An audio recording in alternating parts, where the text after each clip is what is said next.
All right. Good morning. Good morning. I hope everyone is having a good Saturday. I did not plan on going live today, but because of everything that has come out yesterday in the evening, and I actually had time to go through more of the court case yesterday that we were covering with Karmelo Anthony in the murder of Austin Metcalf.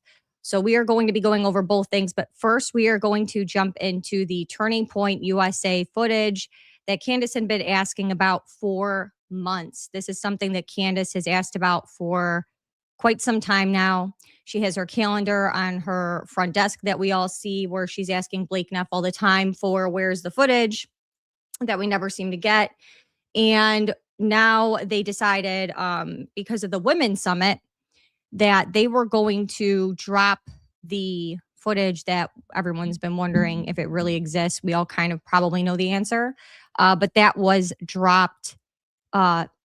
Is her walking out, music.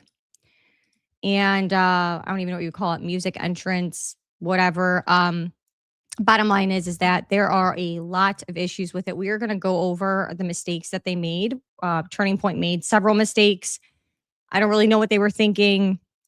Again, just like anything, they've had months to produce that video.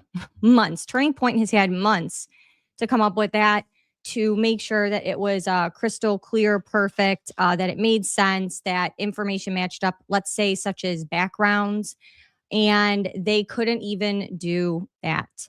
So I wonder who is in charge of making the video and making sure that, everything lined up, because that person is probably going to be jobless because there was lots of mistakes made. So we are going to jump right into the first part before we get started. Let's see who's in the chat. Be sure when you guys pop into the live to say hello. Where are you guys from? Are you new to the channel? Most people, if you've been with me from the beginning, I know that you're not new. I've seen you. Peaky Blinders, good morning. Good morning. I hope your day will be wonderful. Blessing. Thank you. It did say 11. I had to push it back just because this morning I just wasn't really feeling that great. I'll be honest. So I pushed it back to give myself some time to feel a little bit better. Hello, hello. So I did push it back, and I was going to try to go get coffee before I got on the live, but I didn't have time. It was just a slow start to the morning. I woke up with a really bad migraine, which is very unusual for me, but so that's why we were late. All right, so we're just going to jump into the first video. I want to address this really quick. So people were asking me, saying, hey, I went to go look for the Turning Point video and they can't find it anywhere. I've heard that the reason that people can't find this video is because allegedly it's been taken down. I don't know how true that is. We're going to have to look at that this morning together. That's just what I heard. So we're just going to pop this up. I found out about the video last night, and immediately after that 3-hour live, I went and recorded the video that was posted this morning about this video footage, along with what people were saying to Erika Kirk while she was on stage. So the one that I posted yesterday morning about Erika Kirk sharing Charlie Kirk's speech from the Women's Summit and how she was so excited for the Women's Summit, that one I had actually done a couple of days ago. So I'm glad that I dropped that one yesterday morning, because what were the odds that they were going to drop this video footage that we've been waiting for? And so it happened to work out really nicely. Laura Loomer's favorite beverage is what? Oh gosh, I don't know. I don't know that joke. And I haven't kept up with Laura Loomer because she's a lot. So we're just going to jump right into this. You guys are going to laugh at this. Let's watch. So this is Samantha Therese. This is from TikTok. She said, oh my God, TikTok even took down the Charlie Kirk video where he appoints Erika Kirk as CEO because community guidelines struck it down, saying, I can't post AI videos of a public figure. Laugh out loud.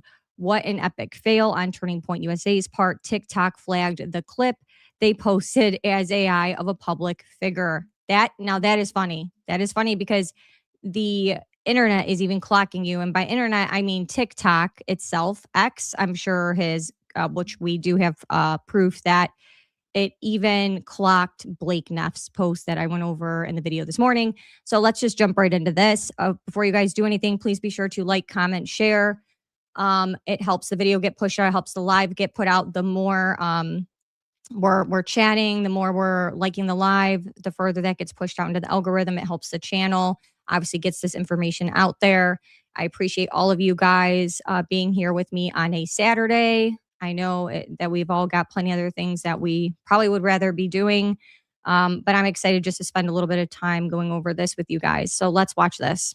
Okay, so they put that Charlie Kirk video out, right? And I posted the video I posted on Twitter about how it's AI. And I pointed out the inconsistencies with the eyes, the ears, the teeth missing, the fingers missing in that like 2-second clip. I exposed it. Like, clearly it's AI.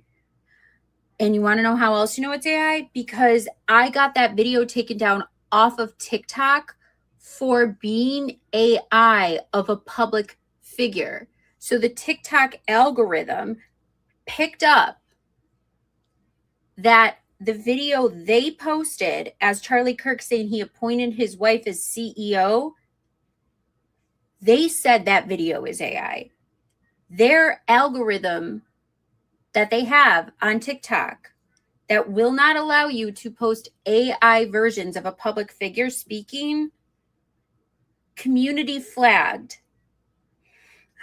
my video exposing that it's AI. So they picked up the video TPUSA and Erika posted and said, yeah, that's AI. Yeah. How crazy is that? I cracked up when I saw that. I thought, wow, they really, per usual, do a great job getting themselves into a pickle, as they would say. All right, so we are now going to look at another TikTok. Actually, we're going to look at Blake Neff's post. Let's start with Blake Neff's post because he's hilarious. This is going to be from Twitter. So Blake Neff, remember I showed you guys last night that he said, well, what do you know? Like, we finally released the video footage, like in your face, right? And I didn't even really think about the person that was posting this, the Charlie Spearing guy. I learned last night that apparently he works for the Daily Mail, which would make so much sense because remember, the Daily Mail is the one that ran that like private screening to show the real video, supposedly, remember? So Travis on X, he does great research, by the way. I've shared some of his research from things talking about Andrew Colvette's past when I was kind of going into some of the Andrew Colvette past of him working in reality TV, and Alex Clark worked in reality TV, and I was going through all that stuff. And I had shared some of his background that he did on Andrew Colvette as far as like his family, like all the military family members.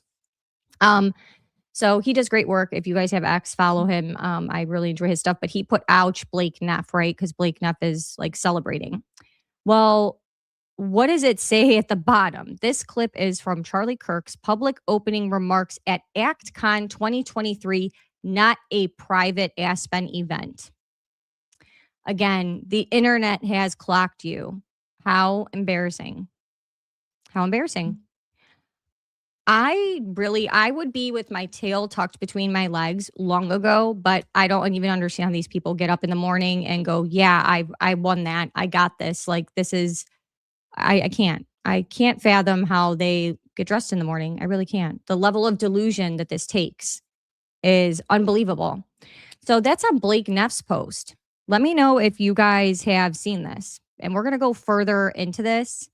Good morning, DJ. Good morning, 135 Iodine. Hello. I hope you guys are having a great morning. I hope everyone's having a great weekend, start to the weekend. Hopefully you guys are going to do something fun this weekend. My husband gave me a task. I have to go find new pots and pans because believe it or not, for whatever reason, I have good pots. Sorry, this is not a fun conversation. But I need to get really good pans. And so my husband's like, that's it. I've had enough of like the home goods finds. Ma'am, please go buy decent, good pots and pans, basically pans. So that's what I'm going to be doing this weekend. So not very fun. This might be the funnest part of my weekend. All right. So be sure to say hi to chat when you enter the live. Be sure to like the video. We're going to jump into this, but I thought this was so funny to share with you guys that even X clocked Blakey Neff on the video that he shared, being his little booyah, that it was full of crap. Full of crap. So funny. So now I want to talk to you guys about the issues with the video. So someone put, and here is one of him appointing Bibi Netanyahu, Laura Loomer, and Epstein.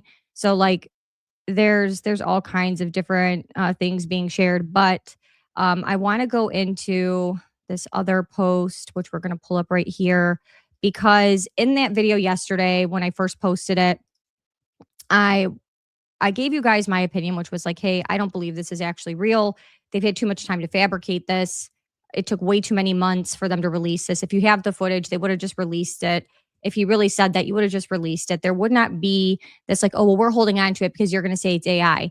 Well, the reason Blake Neff probably said that is because he knew that it was going to be AI used. This is alleged. This is my opinion.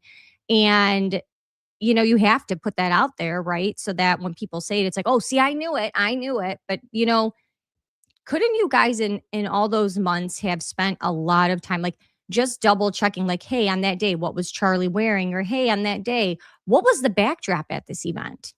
I mean, wouldn't that be common sense to make sure that the backdrop you're using, if you're saying this is from this event and this came out of Charlie's mouth and this is the video that you guys are all complaining about and demanding that it be released, you would check those things, right? That would be the first thing someone would do. Was I would make sure the suit is the same, the shoes are the same, the backdrop's the same. Just make sure Charlie's got a wedding ring on and both, you know what I mean? Whatever it is, because those are things that you already know when you release this, that the public is going to pick this apart. They're sick of the lies, the blatant lies. So you guys were going to be analyzed for this. Okay. So I don't know what they were thinking. So this post goes out on X. This is Mags. She says, here is the backdrop from Aspen. There are two different rooms. I was there. Never, ever would it have come up.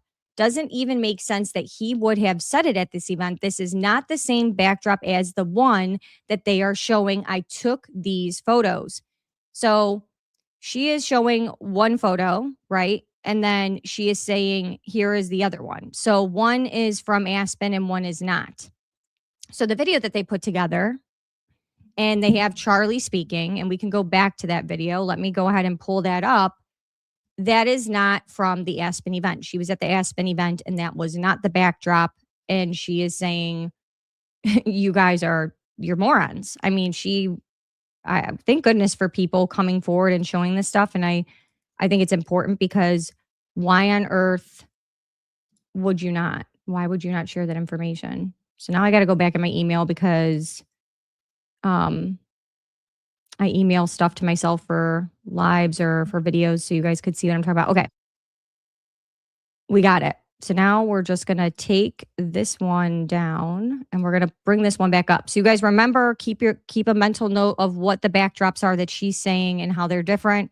Now we're going to go back to the video of Charlie Kirk where he is appointing Erika. This is going to be the video from the women's summit that they just had, where they were so happy and excited to, rub this in our faces because they were going to give us a told you so moment, right? And here we go again, even under this one, it's still so under Charlie's, you know what I mean? There's another clip saying, or I'm sorry, community guidelines post saying that this from ActCon 2023, not the Aspen event. Erika Kirk is not mentioned in the episode. It was called Building a Machine for Victory. Now, remember, I've told you guys, and I was on top of this, as they were always deleting footage. That why were they deleting all this footage? I called it from the very beginning. I said, listen, They deleted all the campus tour from 2 years back, and we only have from him dying forward.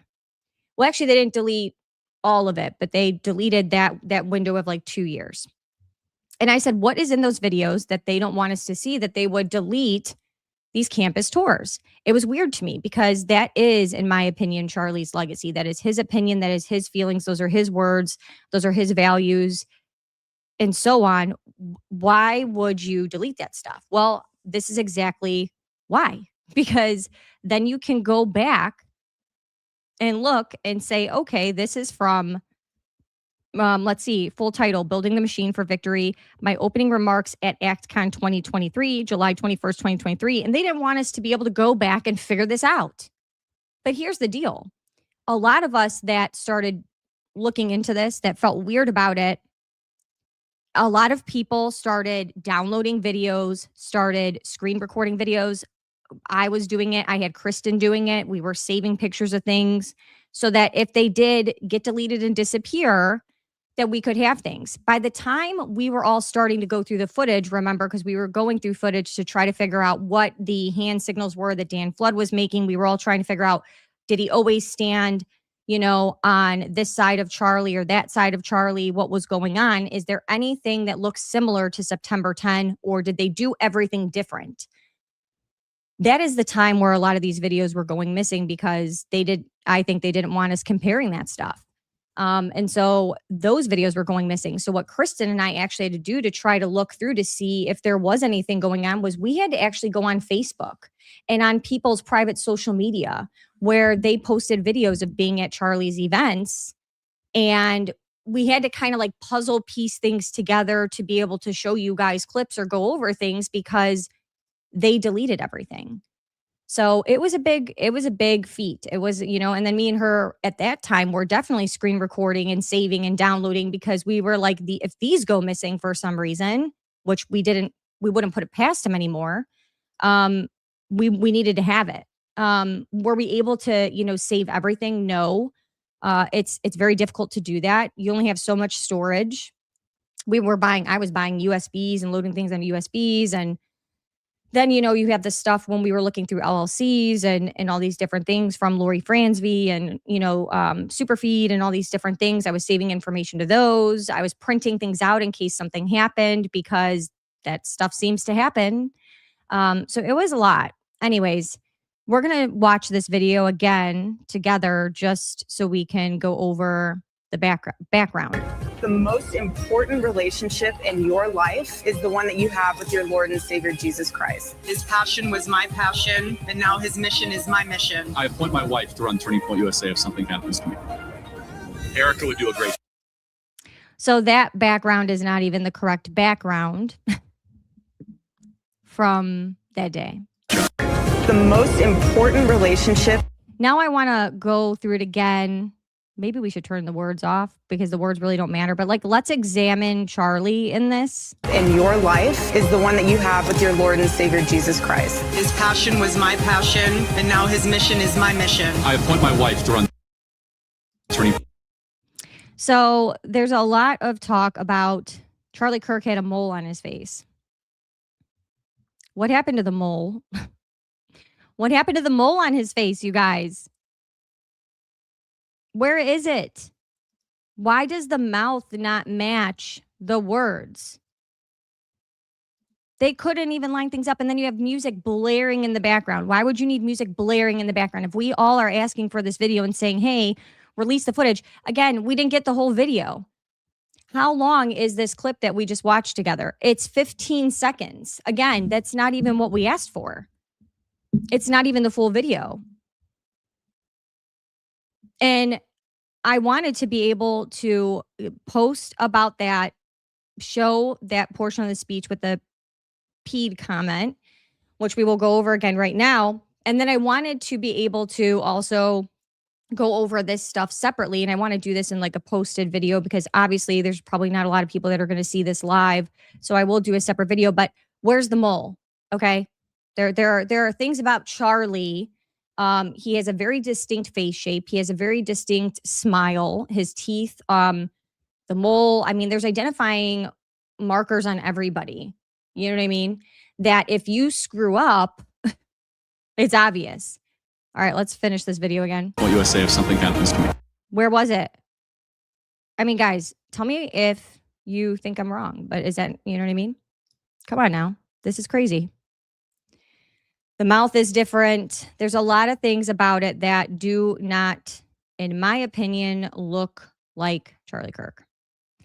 Call me crazy. What does it say? What's the saying? Call me crazy and tickle me fancy or something like that. I don't know what it is. I'm just trying to think of something crafty, sort of. But I mean, you guys let me know, but I'm just saying that, like, I think we have some problems here. The mole is inside TPUSA. That is great, and that is true. And they cannot figure out who it is because it's more than one person. Okay? And I'm saying that because I have a couple myself that talk to me and tell me things. No, none of us are crazy with AI and how many are using it. I don't believe this video. I don't either. And here's the thing. At this point, because it's been months, I don't know how many people were going to believe the video, if I'm being quite honest. Like, you guys let me know in the chat. I'm just curious to know, even if they showed you, even if they released the full video, let's say, would you guys ever believe it if it was the real thing? I'm just curious. Because when somebody's lied so much, everything that comes out of their mouth, it's really hard to believe, right? Like, even if they gave us the real deal, like, would we even believe that it was the real deal? I think we would all be paranoid anyway, for the fact of there's just been too many lies. That now I don't know that even if it was real, would it matter? I think at this point, it doesn't matter. They're already so disliked. They're already so dishonest.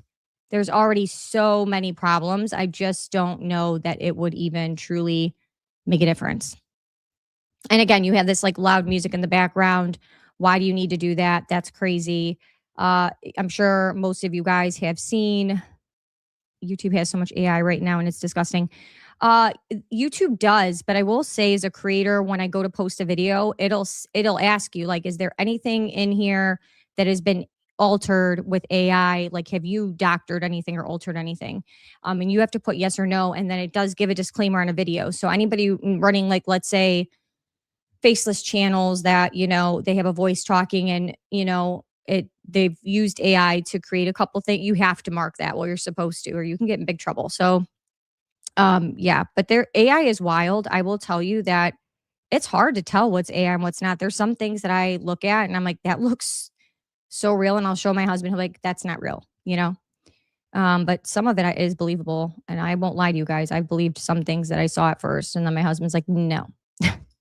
So I know in my post that I went over what the crowd said to Erika.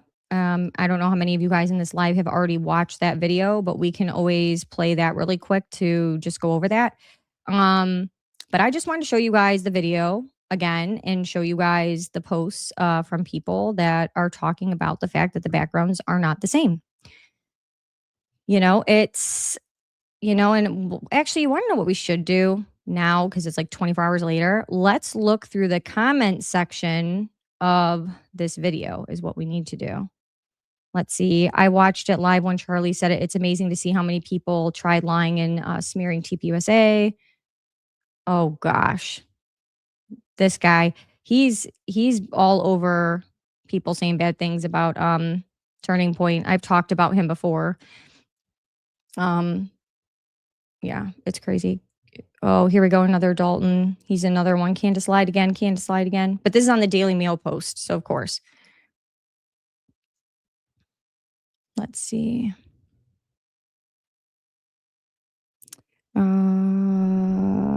So, oh my gosh, this gets me so annoyed. But this is from Turning Point. So, really quick, we're going to get it. This is on topic, but it's off topic somewhat. So, how many of you guys in the chat watched Chrisley Knows Best, or you're familiar with the Chrisley family? I really like the Chrisley family. I always liked their show. I knew that when Todd Chrisley was saying things about Georgia's governor and talking about the election fraud in Georgia, I knew that something bad was going to happen to them. I was like, listen, the way he was talking, how he was going about stuff, you're just like, listen, this is what happens when you come out and you say the quiet part out loud, and people listen to you, and you have influence. Be ready for them to find some way to get a hold of you. And sure enough, next thing you know, there's this tax fraud and all this stuff that was going on, and he went to prison. So I will say I am so disappointed that Savannah Chrisley is speaking for Turning Point USA at some of these events. I don't know how she can't see the writing on the wall of what's going on.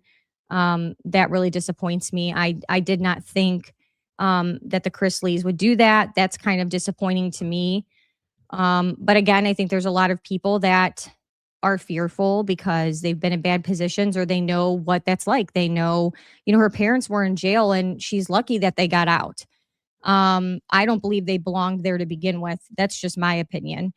But I'm just saying that maybe this is out of fear. I don't know, but I really get annoyed when I see her speaking at these events. I've actually even messaged her on Instagram and been like, girl, read the room.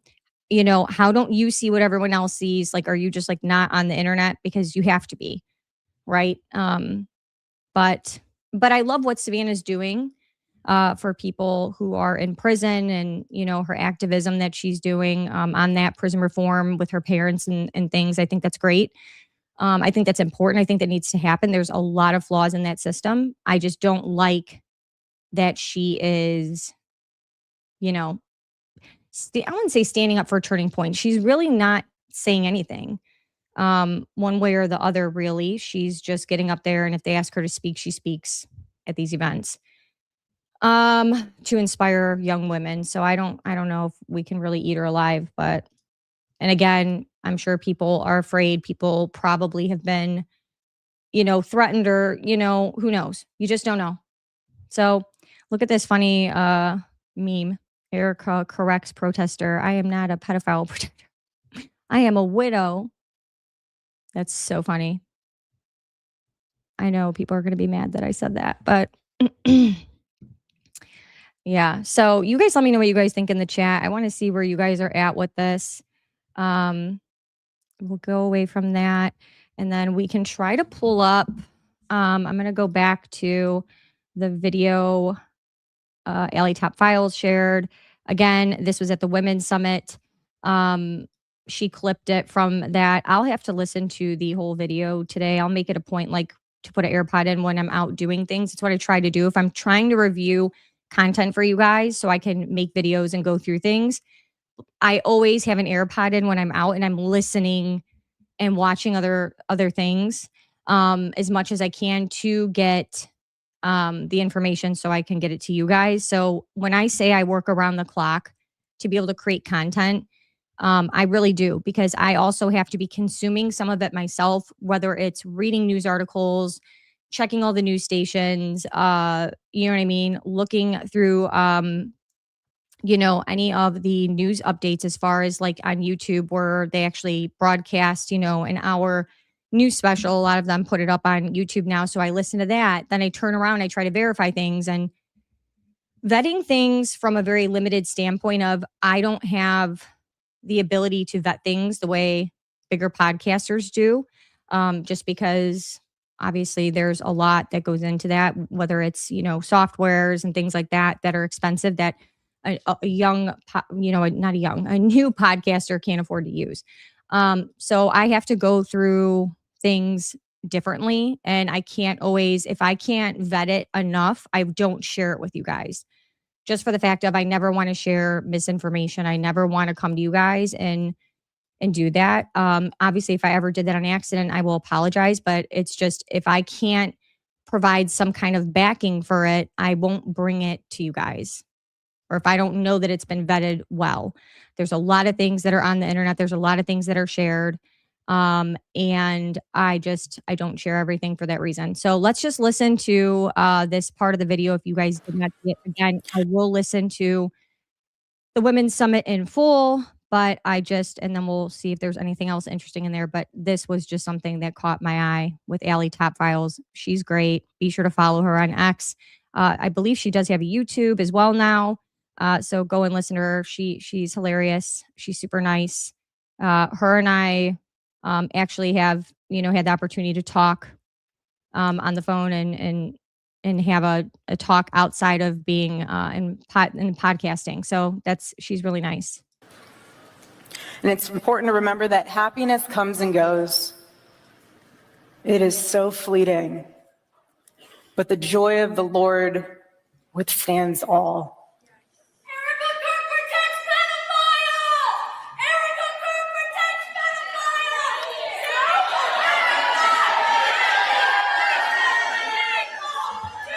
pedophile! It's important to remember that happiness comes and goes. And Ooh, did you see the look of the devil herself? Oh my gosh, that look, that stare. Oh my gosh, you guys. Did you see that? She has looks that could kill, man. Oh my gosh. She was so mad. You guys know she was fuming. She was shaking. She was so mad at that. She wanted to do more than what she did.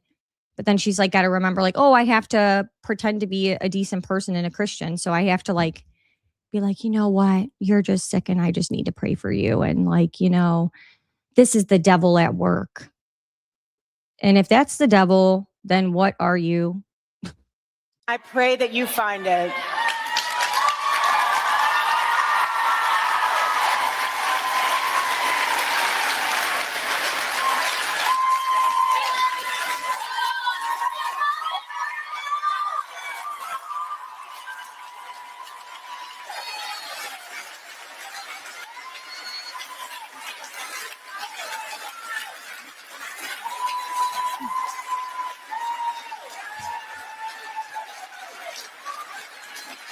That's an important moment.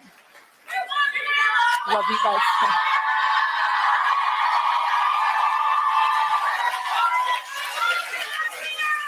That's an important moment because that just showed duty to faithfulness gives life meaning. And we must pray for our enemies and those that do not feel like their life has meaning. And that's a perfect example of that. A perfect example. You pray for your enemies. You pray for those that persecute you. That's not the enemy. We know who the real enemy is. God bless you. Thank you. It's funny to me because she's like, you pray for people that persecute you. And that is true. You do. But are you really being persecuted? Because, come on. Come on. It's not, again, defamation and slander don't exist if it's true. If it's true, it's not that. Are you really being persecuted, Erika? Or are people just literally calling you out for what's on paper? What's already been proven? Explain the Romanian orphanage. Explain your relationship with these younger girls. Explain. I want Tyler Boyer to explain a few things about stuff like that too. I don't really think you're being persecuted. I don't think this comes down to jealousy. None of those things. Why would I be jealous of somebody that if I croak tomorrow doesn't give a shit? Sorry for swearing. Those of you guys, that have been following me a while, I don't like to swear. But these people really have me on the edge because I can't take it anymore. I can't look at this stuff and be like, just nice about oh, I'm going to pray for her. I'm going to pray for her. All right. But at the same time, she needs more than prayer. I think we're past that. I'm just kidding. It's never too late to pray. It's never too late to change. But that smile, you may think but you'll never be able to prove it, in my opinion. Yeah, you know what? That's a good point, Philip. That's a good point, and that's very possible.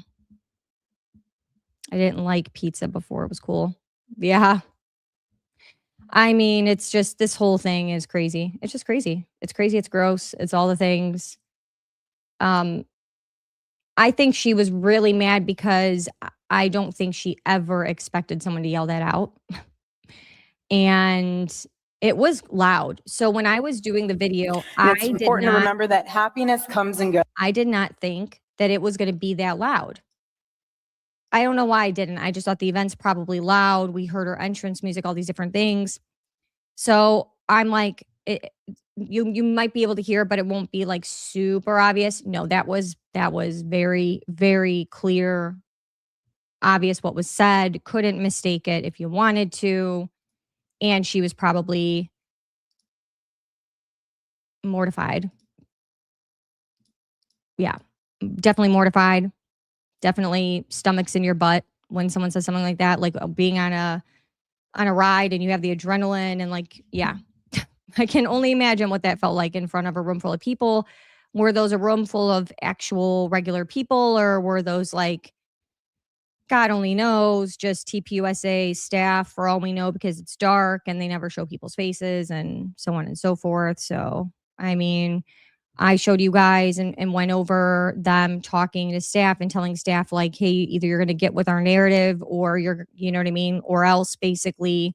So they probably have their staff. They had people working to register people to vote at the memorial. So what makes me believe that this crowd is authentic and real people, real normal working Americans? I don't, because everything is a production with them. Everything, every single thing.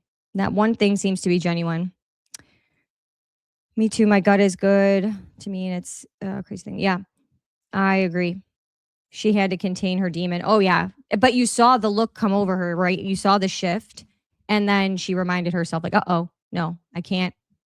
I got to control myself, compose myself. So that's what I have over the video for right now. Like I said, I'll listen to the other videos and go over stuff and do a separate post for everybody regarding the mistakes. But like I said, the mouth is different. We're missing a mole. To me, the smile looks different. We have backgrounds that aren't the same as they were for that day. There's a lot of problems. There's a lot of heavy cuts, which I talked about, blaring music, which is awkward because if he's saying something that you want everyone to hear, the point was for everyone to hear that he actually appointed Erika. Why would you throw loud ass music over it like that? It sounds like you're in a nightclub more than it does a speech. So that's just my take on it. We're going to leave it at that. I will keep checking X, and actually I will check X right now just to see if there's anything else that came out while we've been on live before we get on to our next topic, which is going to be the Karmelo Anthony case. For those of you that aren't familiar, I really hope you stay to hear about this. I know that this is a case that is very divisive. It's causing a lot of controversy and arguing and nastiness. And I want people to stay because there's more to this case. And I think it's sad. I think we live in I don't see any updates. So I think it's sad because we live in a world where everything is extremely divided. Everything is very negative in a lot of ways. There's a lot of negativity surrounding things. People are struggling to pay for groceries. People are struggling to survive. We all have mental health problems. I mean, I see a psychiatrist. I'll openly say that. I see a therapist, and I think it is the best thing. And I think everyone should see those two. I'm a better functioning human because I do those things. And I think everything stems not only from your gut, but your mental health. It affects everything. It affects your body. It affects your metabolism. It affects organs and muscles. And it's just, you have to have maintenance of your mental before anything else. And if something is affecting you that negatively, you need to drop it. It is not worth the problems that it's going to cause you. I just want to start there. The other reason I want to talk about this case is because I was so disgusted when I found certain parts of this online. I was so disturbed. I couldn't even explain it to you. I was immediately like, do I share this on the podcast? Because again, not probably popular opinion sometimes, but this was gross. This was gross because I would never, ever, ever talk about somebody who is the opposite skin color as me or different skin color as me. Ever would I make these kinds of comments. Ever.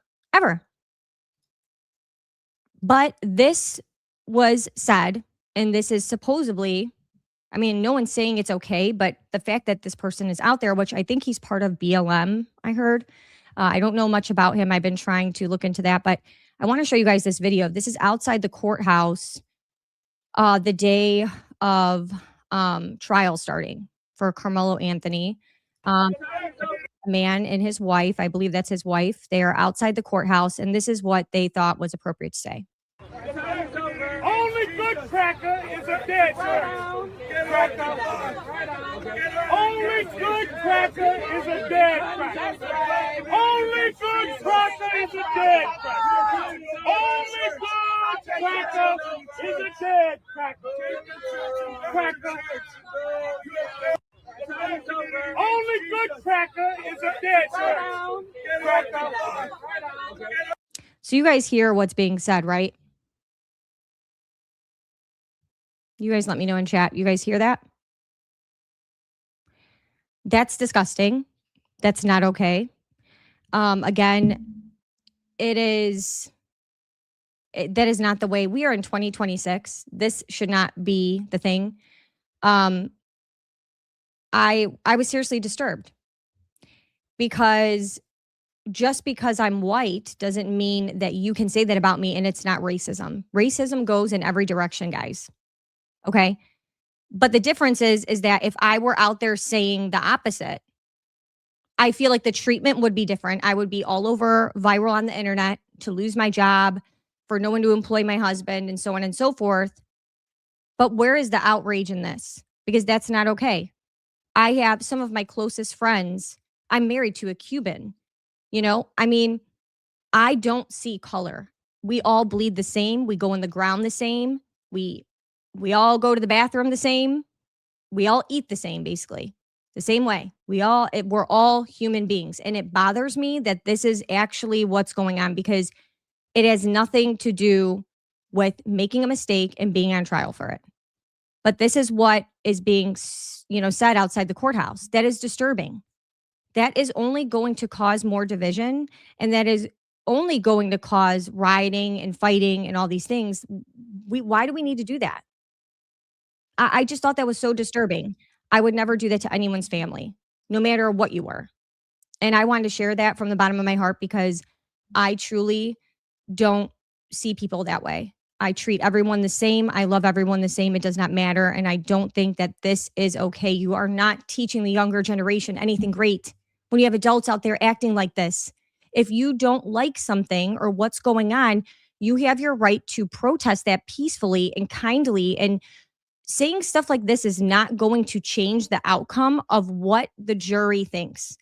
If anything, when I look at this, I'm like, I don't know. I was so disappointed. I'm sorry, guys, if that upset you or if this is not something you want to hear, but I just thought it was important to point out, because I don't believe it's right. I don't believe it's okay, no matter what it is. And I think it all needs to stop. And I figured by 2026, we would be at a point where this would not be a thing. But here we are. So we're going to go over this other video. We're going to do one more video, because this is the same man who was outside doing this. And this is him making fun of, I believe it was him, or is this someone else on? I saved a bunch of different videos of what was going on outside of the courthouse so that we could see from like day one.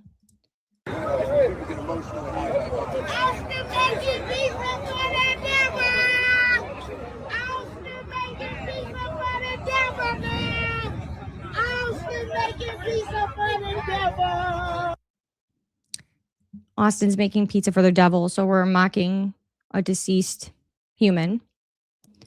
That's nice. This is Sippy Cup. He's been outside the courthouse. He's been posting all kinds of different footage. That's how I'm able to share with you guys what's going on outside of the courthouse. He's doing great work. We'll go back to some of that, but I just wanted to start out with some of that because that was upsetting. And I think that at the end of the day, it looks like you're trying to start trouble. And I think that that's wrong as an adult. Like, that really upset me. That grossed me out.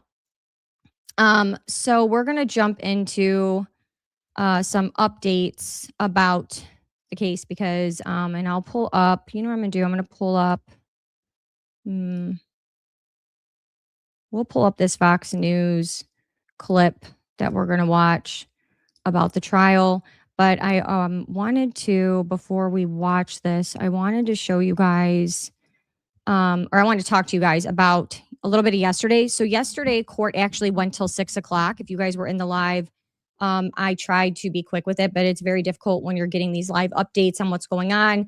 I did not know that they were going to go till 6. I figured 5 o'clock or 4:30 because court probably ended at 5. They are actually in court today, which we're going to go over some of the updates today as well. And then on Monday, we'll go over more of today because I don't know how long they're going to go today. And we are already at 45 minutes in our live. So just to recap yesterday, day 2 of the trial of Karmelo Anthony in the murder of Austin Metcalf, there was a lot of really damning testimony yesterday from witnesses. Again, after I got off the live, I was able to do a lot more research for you guys as far as what testimony went on. I was reading through the updates and we did watch court TV where they were interviewing attorneys and talking about different things that were going on, how people were feeling in the courtroom and such. But again, I feel like you guys do that. It can be very biased. So I wanted to go through and see if I could find other creators that were standing outside of the courthouse or were inside the courthouse that were doing independent journalism work where we could shine light to them on their work in the case. And we're getting, more information. So I did just that. Hey, Kristen, everyone say hi to Kristen. She's in the chat. So it was definitely not a good day for the defense at all. They took several steps back yesterday and already, in my opinion, uphill in the battle, as far as it goes for self-defense. They already were an uphill battle. And I think it was going to be a very rough uphill battle. But that's what ended up happening. They ended up having to have witness testimony. There were tons of witnesses yesterday. They were going through witness to witness to witness. It was a lot. These witnesses, majority of them were people that were under the tent and near the tent on April 2nd. Some were also first responders, fire department, coaches, and so on and so forth. Most of these witnesses were minors. I know a lot of people were asking about the witnesses, if they were black, white. A lot of people asked that about the jury. We went over the jury yesterday. I believe what they said was 6 of the 8 witnesses, and I'm pretty sure all the witnesses were minors, if I'm not mistaken, that were talked to yesterday. 6 of the 8 were black, African American. So we heard about testimony from first responders yesterday, from medics, like I said, EMTs, fire department, and the police who took Karmelo Anthony into custody. The jury did see body cam footage and other surveillance footage. They showed the bloody jacket to the jury along with the weapon used in the unaliving. So I was keeping up with Sarah Fields last night in her updates on X after the live, just to make sure, again, like I was getting all the details. She was in the courtroom yesterday. There was lots of details that we didn't get from CBS or NBC of what was actually, going on in the courtroom, what was said. Going forward, I think I'm going to mainly watch her stuff just because like her updates were thorough and more information. And she actually was like coming out with it really fast. I wish I knew that before. So I wanted to share with you guys what else went on in the courtroom and outside the courtroom. Again, there was some awful behavior outside. We also learned yesterday that there was this blade of the knife was 5 inches long. They had the witness actually, which we did not know this because, again, I got this from Sarah Fields, but they actually had the witness reenact the alleged like shove. Or, how Austin allegedly either shoved or touched Karmelo. So I thought that was interesting. I wish that we would have heard about that yesterday via NBC or CNN or anybody who was covering it in the live updates. Because remember, we don't have cameras in the courtroom. Sarah Fields came out for a break and she did speak on camera. Tamara, I cannot think of her last name. I will get it to you guys, her YouTube channel. She was standing outside in the parking lot and I will show you guys some of that footage. We're going to be looking at some footage. But she was talking about the witnesses and what took place. And it was just nice to hear her say it in one cohesive way versus every 30 minutes we're getting an update. And it gets kind of confusing as to putting an idea of who's who and what's really going on. I think when you're reading the updates, that's why I think cameras in the courtroom would have been better. Although they say, and this is just what I'm hearing, the judge in this case, obviously he's very strict. He wants an orderly courtroom, and he's a very respected judge. People talk about him very highly. So it seems that, he's doing that with just the basis of keeping everybody safe, keeping things orderly, and not having an out of control courtroom, let alone outside the courthouse. At one point, she said that one of the reasons that was talked about, I believe by the defense, was that Karmelo was possibly sitting under the tent on that bench, which was like a bleacher bench, because he was seeking shelter from the rain. Well, from several witness testimony, we know that it was barely drizzling at that time, and that bench was not fully under the Memorial School's tent. So, and where he was sitting on the bench would not be under the tent anyway. So it had nothing to do with him possibly seeking cover. Also, it was like basically not raining at the time of all of this going on. Like I said, there might have been a light drizzle, but really it was not significant enough to where you would need to be under a tent or whatever. There were over or around 10 to 15 people in the tent when this entire thing went down. So again, we're learning just how much witness testimony is going to exist just from other students and athletes being in the tent. More than just Austin Metcalf asked who Karmelo was, what he was doing there. Austin, one of the first things he said was, "Who are you? What are you doing here? We don't know you. You don't belong here. You shouldn't be sitting here." And the reason for that was, he said it's his coach's rule that no one that does not belong to the team and goes to their school should be under the tent. And he said, therefore, you need to leave. Then Karmelo said, "Touch me and see what happens," while he had his hand in his bag. He was sitting on the team bench that was in that tent at the time.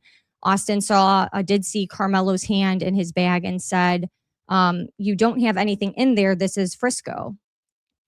He was thinking that because Frisco's a nice area, there's not, it's not a dangerous area. There's not typically a lot of anything going on. So I think he just thought there's nothing to be afraid of. It was said that no one actually believed that Karmelo had anything in the bag. Everyone felt like he was just bluffing. So at this point, he had been asked about 15 times to leave this tent, refused. According to one eyewitness, Karmelo tensed up and had a blank stare at the track, not even at anyone in the tent that was talking to him. And at that point, witnesses said they felt Karmelo was aggressive. One person described veins popping out of his arm when he had his hand in the bag, so they knew he was holding on to something. He was asked again to leave the tent and didn't respond. And at that point, Austin had grabbed or shoved Karmelo. And from what one witness said, was he was standing behind Karmelo. And so when Austin either shoved him or put his hands on him, whatever took place, because we're still going through witness testimony, he said, well, he couldn't have shoved him that hard because I was standing behind him and Karmelo never fell into me or backed into me. But when he did come back forward, that is when he plunged the into Austin's heart. They talked about how when Karmelo did this, he then chucked the weapon and ran back to his coach. And a lot of people have brought up the point of, if it was self-defense, wouldn't you hold on to the item that you're using to protect yourself? Because at that time, you don't know if the threat's down. You don't know who's going to come after you. What if that whole group of people that you're intimidated by, or you're saying you were intimidated by, you would hold on to that. I would never discharge a firearm and then drop the thing and run. You'd keep that with you. That's a really valid point. Every witness said that Austin was not the aggressor, and that it was clear that he didn't want to fight, and made remarks of not wanting to fight at a track meet. "I'm not going to fight you at a track meet." Those were things that he actually said. I learned this information more in detail, which was from day one testimony. And I wanted to bring that up because this is interesting as well. Karmelo did sign a waiver for the event that students signed, saying that they will not bring any of those kinds of objects into the track meet. That is something Karmelo signed, but yet he still brought this item into a track meet. Austin's coach took the stand. We heard from a couple coaches. His coach was saying that prior to the track meet, Austin and others had left a track meet prior early to go fishing, which because Austin was team captain, the coach was very disappointed because it doesn't look like he takes being captain seriously. These meets, obviously, track meets are an all-day event. I mean, those are hours and hours long. And so it's understandable that maybe someone, a teenager, wouldn't want, to stay there all day on those. But when you're a part of a team, this coach's rules were you cannot leave track meets early, period, end of story. And so part of, I don't know if it was punishment, but he told him, since you did that, you're not going to participate in this event. I guess later on, his coach had a change of heart, ended up saying, whoever was a part of this leaving early to go fishing could participate in the event. So that was why they were there, because there was this talk about, they weren't supposed to be there. That's why they ended up there. Austin didn't have a good throwing season. He was a thrower. So with his brother, Hunter, Hunter and him were actually supposed to compete against each other, which was interesting. So, he was very focused on his football career. So he just didn't have a good throwing season. We're going to learn more about that later. The coaches and school rules were no one under the tent who was not with their school. They had very expensive tents and equipment, and it was something that everyone on the team knew. The coach had said that is a school policy because of the equipment and such being expensive, that it was permitted. Okay. So a lot of people are saying this is like Austin's rules and he was like bullying this kid out of the tent and people can be in the tent. No, it's the school's policy and the coach's rules that if you do not go to that school and you are not a part of that team, you are not to be in the tent. Period. End of story. Full stop. This is not an Austin problem. This is a policy of these schools due to the fact of how expensive these things are. And so what ended up happening actually that day, which I didn't even realize this, and this is why it's so good to kind of dig around to get information, is that so Karmelo's school, I guess, didn't have a tent. Not all the schools had a tent. Most of them did, I believe. So when they were asking Karmelo to leave from under the tent, again, it was not bullying. It was coach's policy. Austin was doing what was expected of him as a leader. The coach had asked him and told him, I really am relying on you today. I need your help. At the meet, the coaches had given certain athletes duties, right? And so all the throwers, their job was to help the event run smoothly. Austin, his brother, and whoever else was throwing was told that they were to take the tents off the bus, the equipment, put the tent together, their equipment together. And most athletes had stayed under their tents. Like I said, not every school had a tent. Or the event at 10 a.m., the coach had asked, I guess he needed a crock pot. I'm not really sure what was going on with that. So he went to go grab the crock pot, and that's when this whole thing took place. So when the coach came back, this is Austin's coach, he said that Austin was on the ground. His face was purple, and there was a hole in his chest. And they said the coach was very emotional recalling this. I can't even imagine. He actually was told to stop helping Austin by medics because they said he was already gone, which is absolutely, I can't even imagine what that's like. So after this event, Hunter told the coach, so this all takes place. Hunter is telling his coach, like, hey, that's the kid, that he did this. You need to go do something. As this is being talked about, this part of the testimony is going, Sarah Fields said that Karmelo Tamara. She had said that Karmelo looked very tense in this moment. He was kind of shaking, very nervous appearance. during the coach's testimony. After that took place, Karmelo was calm over by his coach until he was confronted about what had taken place with Austin. And then it was just, he put his hands on me. And that's kind of when he started to act hysterical, is what was being told to the jury, that he was calm until he was confronted with, you did this, and then he became hysterical. Then they all decided that they were going to start praying for Austin. Another coach was questioned on that day, the coach of Karmelo. He talked about Karmelo running up to him and saying that, Austin put his hands on him. And the coach did tell him, if he dies, that this will change your life forever. And Karmelo said, well, he's not going to die. But they said then after that, you could see Karmelo start to realize that this is like a real possibility, that, this kid could pass away. And at that point, he was passed away on scene. So, yeah. So it was already done, but they were just saying that you could see at that point was when Karmelo, things started to register, like, oh no, I'm in big trouble. Okay. We're going to watch this Fox News interview that's 3 minutes, and then we're going to go to Sarah Fields' ex, and then we're going to also look at Tamara's, some of her footage. I think it'd be good for us to just watch, and then I'm going to also pull up the updates of what's going on today. Plaintiff's attorney from the Hyman law firm, Kelly Hyman. Kelly, based upon what you learned in court yesterday, I know you've been following this, we all got a sense of how prosecutors are going to attack defendants' self-defense argument. Was it effective in your opinion?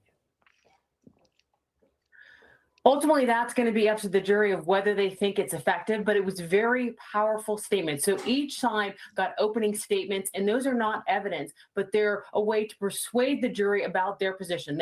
Judge gave them 20 minutes each. And from the prosecution standpoint, they have the burden. They have to prove every single element of the charges of the crime. And what they told was a very compelling story for their position, that this was a senseless act. Now, from the defense standpoint, they are going to come with self-defense, and they are going to make a very strong argument in this case.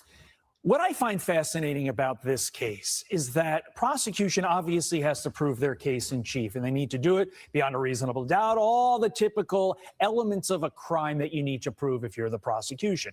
But they also have another role, I would argue, equally as important, and it's keeping race out of this case, because that gets really complicated and it gets real sticky. The judge also has that obligation. How difficult will it be for both prosecutors and the judge to keep race out of this? Well, when we look at the jury makeup, it's important to note that it's been reported that there are no African Americans on the jury. And so this was a bone of contention from the defense standpoint, because there were 3 African American women on the jury that was striked by the prosecution. Now, under our Constitution, we are allowed a jury of our peers, but that doesn't necessarily mean that someone who is African American is going to get an all African American jury. But what that means is, by your peers, that it's supposed to represent the community, that in fact the juries are what the community represents. Now, defense challenged that the 3 African Americans were taken off the jury, but the prosecution standpoint said it wasn't race-based. Now, if in fact the defendant is convicted, I could definitely see this race issue going up on appeal and potentially reverse any type of verdict. You led me to my final question. Could you see this case? We reported that the trial is going to last about 2 weeks, but based upon how many issues are ripe for appeal, including starting issue 1, the jury, could you see this case dragging on and on and on for years in the appellate system?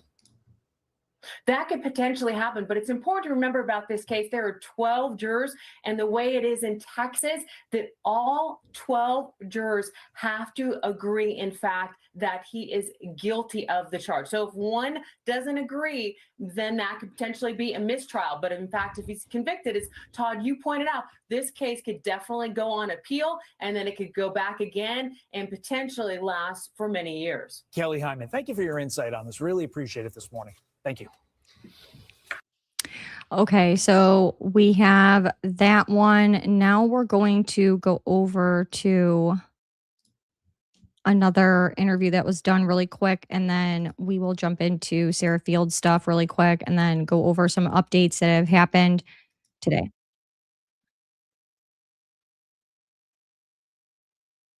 Minute of interaction went down in Frisco. Speaking of his coaches, I've been told that the track coach is actually on the witness stand right now providing testimony. But what we heard in opening was the track coach actually reached out to Austin Metcalf as one of the leaders of the team, one of the leaders of his grade, and said, hey, I need you today. I need you to be a leader and do things the right way when we're at the track meet. So Austin felt like he needed to protect his other athletes. They were in their own tent. That was just their team, kind of like a locker room. It seems like every school had a tent. Unfortunately, Karmelo's did not. And so you see Karmelo walk in and out a few different times, and then they're both in that tent area for about 4 or 5 minutes, and then you finally see some pushing and shoving going on.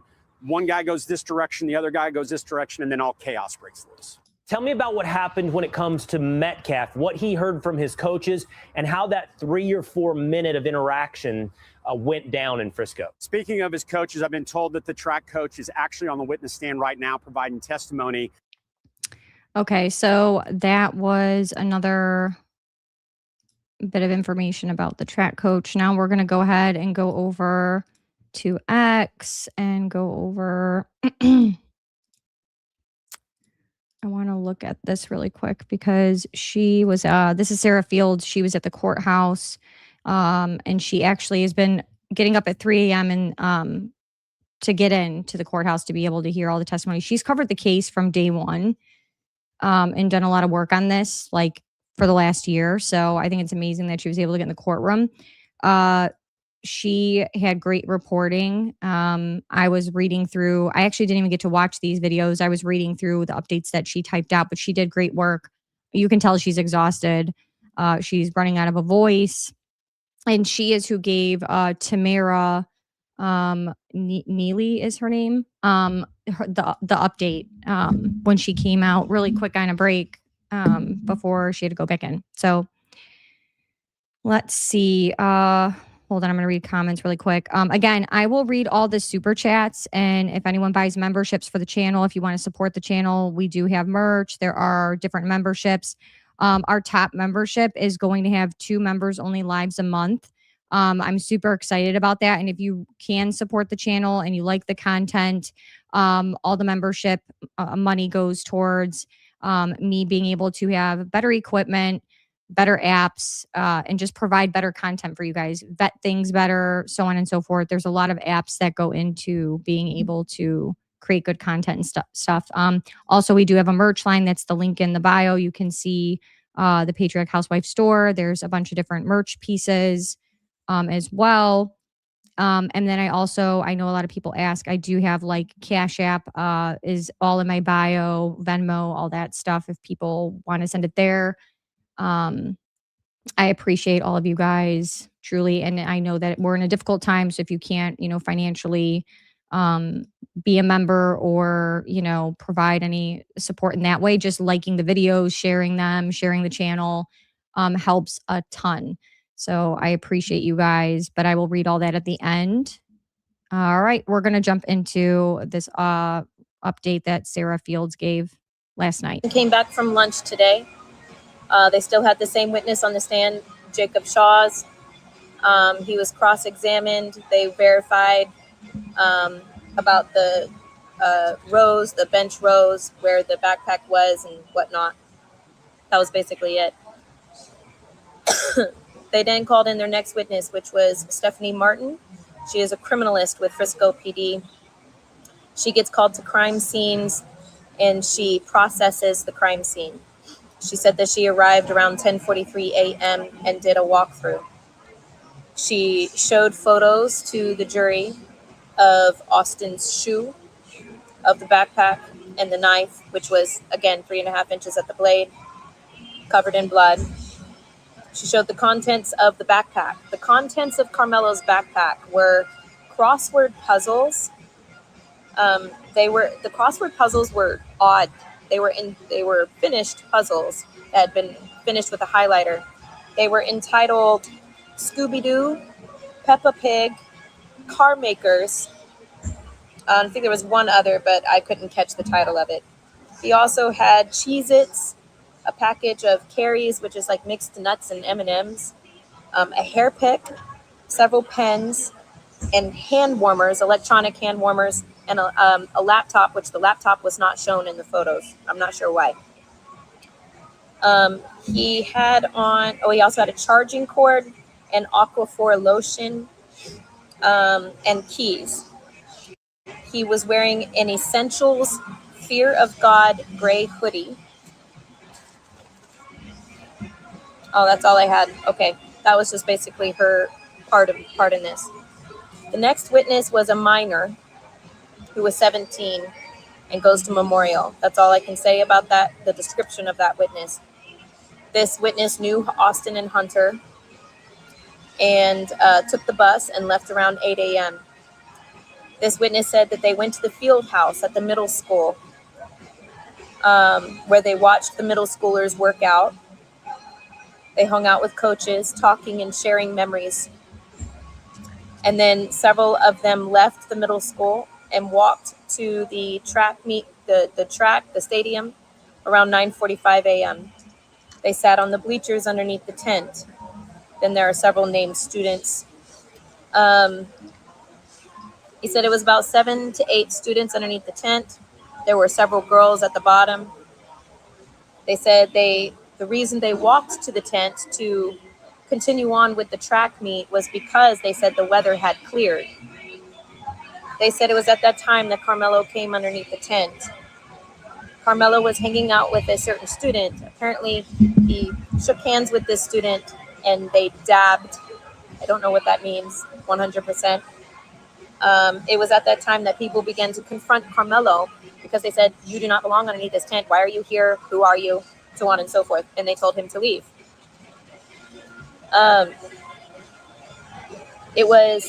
The testimony was that Austin did not gang up on him. No one ganged up on Karmelo. They were just calmly asking him who he was and asking him to leave the tent.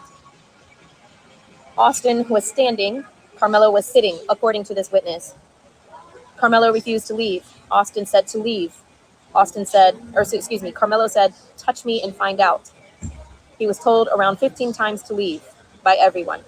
Again, remember that this is all according to this witness. No one ganged up or surrounded him.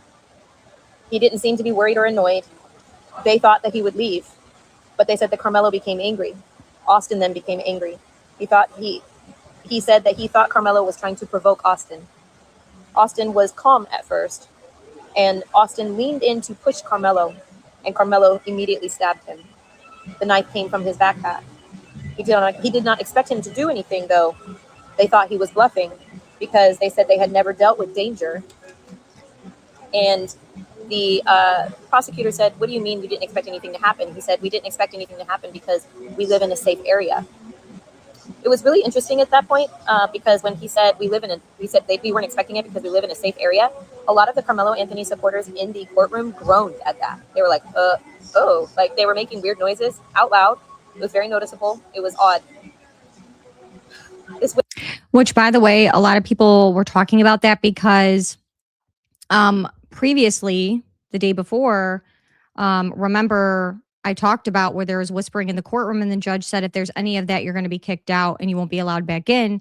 So them snickering or whatever was going on and nothing happening to them, people felt that that was wrong because that's not what was allowed. Witness then said Austin, after being stabbed, went down the bleachers and fell and then got up and turned his back to the fence, which the fence separated the bleachers from the track. He said Austin lifted his shirt and said, "Oh my God." He then said that at that point, Hunter was at the bottom of the tent. He said Hunter was not involved in any of this. And then Austin fell to the ground, and Hunter was there holding Austin. He said that Karmelo began to leave, and he followed Karmelo and called 911. This is the 911 call that I believe I referred to in my earlier post about yesterday. I thought this part was interesting. He said Karmelo was not directly under the tent. The part that he sat on, the bleacher that he sat on, was in the back of the tent, but was not completely covered by the tent. It could not be covered. It was maybe halfway covered by the tent. So he was not there for coverage from the rain. We then listened to the 911 call. During this call, I looked over at Karmelo sitting with the defense team, and he was visibly shaking. We then watched video again of them walking into the stadium together. You could see Karmelo. The witness said that he could see Karmelo run very fast away from the tent upward, but then he slowed down to a walk. He was then cross-examined. It was determined during cross-examination that they did not even let their own friend, who was a minor, so I can't say the name, come with them to the tent because the coaches did not allow this. Again, reiterated that there was someone there that knew Karmelo. Karmelo sat down with this person under the tent in that back bench that I mentioned, the back bleacher. They dapped up. Then Austin stood up when Karmelo would not leave. Karmelo unzipped his bag and put his hand in. And then, according to the witness, Austin said to notice that Karmelo had put his hand inside the bag. And Austin looked at him and said, "We're in Frisco. You don't have anything in there." Then this witness visually showed the jury how the push happened. He said Karmelo was sitting and was pushed. And then he said that when he was pushed, he just went back like this and then came back. And immediately as he came back, he stabbed Austin. The next witness was Jalen Matthews. This is not a minor, so I can share this person's name. Apparently was a good friend of Hunter. Jalen said that Austin rode on the bus to the track meet, but that Hunter was a little bit late. He said that he was sitting under the tent and was scrolling on TikTok. He said most of the kids were on their phones, scrolling on social media. He said that Karmelo sat directly next to him at the top of the tent, and they were half under the tent. This was reiterated again by another witness. He said he was suspicious of him, but no one knew him. Oh, I'm so sorry, you guys. I hit a button. No one knew him. He said that many people said, "Who is this person?" and asked him who he was. And then he was asked to leave by Austin. Austin just said, "No one knows you. We need you to leave." But Karmelo would not look at Austin. He said that Karmelo just blank stared into the field and stiffened up his body, but no one was worried. And Austin said, quote, "You got nothing in that backpack. You're from Frisco." He said he was directly next to Karmelo and he was facing Karmelo's back. So in other words, Karmelo was turned and Karmelo's back was to him. This is the witness I'm talking about. And that when Karmelo was pushed, he was not even pushed hard enough to even touch Jalen. He said it looked like Karmelo wanted to fight, and there was no threatening talk from Austin or Hunter. This is video 2. I'm going to... Okay, so I just wanted you guys to see at least one of her videos. She's got a couple posted, but it's basically going over everything that I went over with you. Let me know, chat, if you guys have any questions. Are you guys all familiar with this case? Again, I posted a video. I will also try to do in-feed posts about this to keep people up on like, hey, if you don't want to watch the live, here's a quick idea of what happened on day 1, 2, and 3, and we'll do like quick synopsises or something. Anthony's friend was Eddie Pera. He testified this morning to the prosecution. Those teen witnesses are destroying Anthony. Yes. So we are going to, that's where we're going to next. We are just going to switch over from this, which we're going to take that down. We're going to go to Fox News. So I was surprised that they were having court today. I did not realize this until I got off yesterday with you guys. And then I started to do more research about what's going on. Like I said, and then I realized that, oh my gosh, there's court on Saturday. That's crazy. I think the judge is doing it because during the week, the courthouse has other things going on. Obviously, it's busy. Sarah Fields is a well-respected reporter. She's amazing. I did not know about her until this case, and I think she's done phenomenal work. And yeah, I'm enjoying her coverage. So if you guys do have X, like I said, follow her. She's great. and I really believe that she is honest. You see that notebook. She is constantly taking notes in there. She's getting up at 3 a.m. and standing outside. It's just a lot. You could tell it's emotionally draining to listen to this kind of testimony on top of getting up at 3 a.m. Texas is hot. It's a lot. So we're looking at right now together. This is the Fox News updates. Court TV and other news stations do not have live coverage of today. I don't know somehow if they didn't realize there was going to be court today, or if they're just like, we'll just do overviews on Monday. I don't know. I'm surprised that very few news stations, at least national ones, are keeping track or doing a live on this. So at 9 a.m. This morning, the trial resumed. Judge John Roach is holding court on Saturday to help move along the trial. As I just said, at the end of the day on Friday, he said the lawyers are being fantastic and moving along great. Prosecutors plan to call 35 witnesses in total. So yesterday, I told you guys we got through, well, there was a couple, what was it, like 4 the first day, then day 2, I think we had like 8, no, probably closer to 10. So we got a ways to go as far as witnesses go. And that's just the prosecution. Then we have to see what the defense has. Again, I told you guys this morning, I'm like, this is a very uphill battle, in my opinion, for the defense, let alone before we had witness testimony. And now with these witnesses that were under this tent, talking about the experience of that day, what was said, what was done, it is like, it's going to be very difficult, very difficult. So at 9:10 in the morning, student testimony continues. The first witness to take the stand on Saturday morning was a 17-year-old Memorial High School student athlete. He was initially under the Memorial tent, but was walking down the bleachers when the deadly encounter happened. You know you're not supposed to bring weapons to a track meet, correct? The attorney asked. Yes, sir, the student replied. You don't expect to see someone get stabbed at a track meet or event. He testified that he didn't see anyone crowding Anthony. He didn't expect a fight, and he didn't see any reason for Anthony to do what he did to Metcalf. We're just going to put it that way. He said that the you-know-what was not self-defense. No, sir, that's lethal force against non-legal, he said. Under cross-examination, defense attorney Toby Shook pointed out that the teen told a police detective that he remembered seeing Anthony under the team's tent before.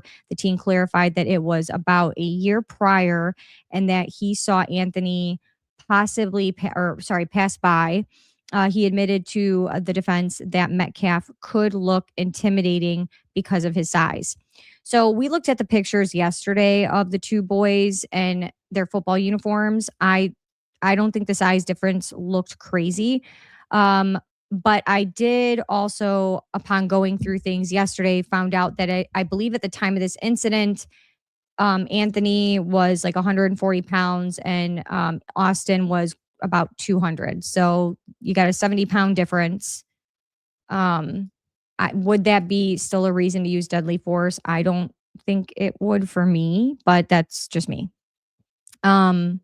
Again, because it all comes back to, why was this item at a track meet? You signed a waiver stating you're not allowed to bring these types of things to the track meet, and it was at the track meet anyway. And then you walk into someone else's tent, you sit on the other team's bench because you guys are opposing each other. This is a competition. This is a national championship. So why would you be in your rival's tent sitting on their bench? I mean, there's etiquette in sports. That's disrespectful. Just my opinion. I don't see how that's not looking for trouble.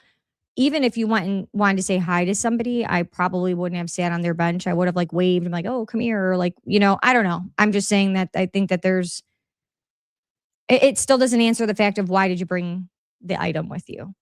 That just doesn't look good to me.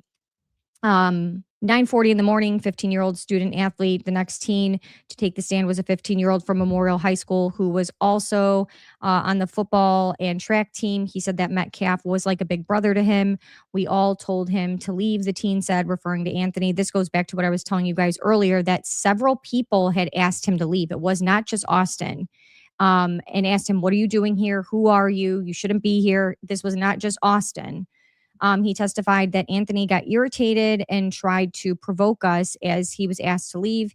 He remembered seeing Metcalf falling down the bleachers with blood on his chest. He also said that when the team returned to the bus, everyone was crying. We couldn't believe what happened. He said, did Karmelo Anthony act in self-defense or commit murder? The prosecutor asked. He committed murder, the team said.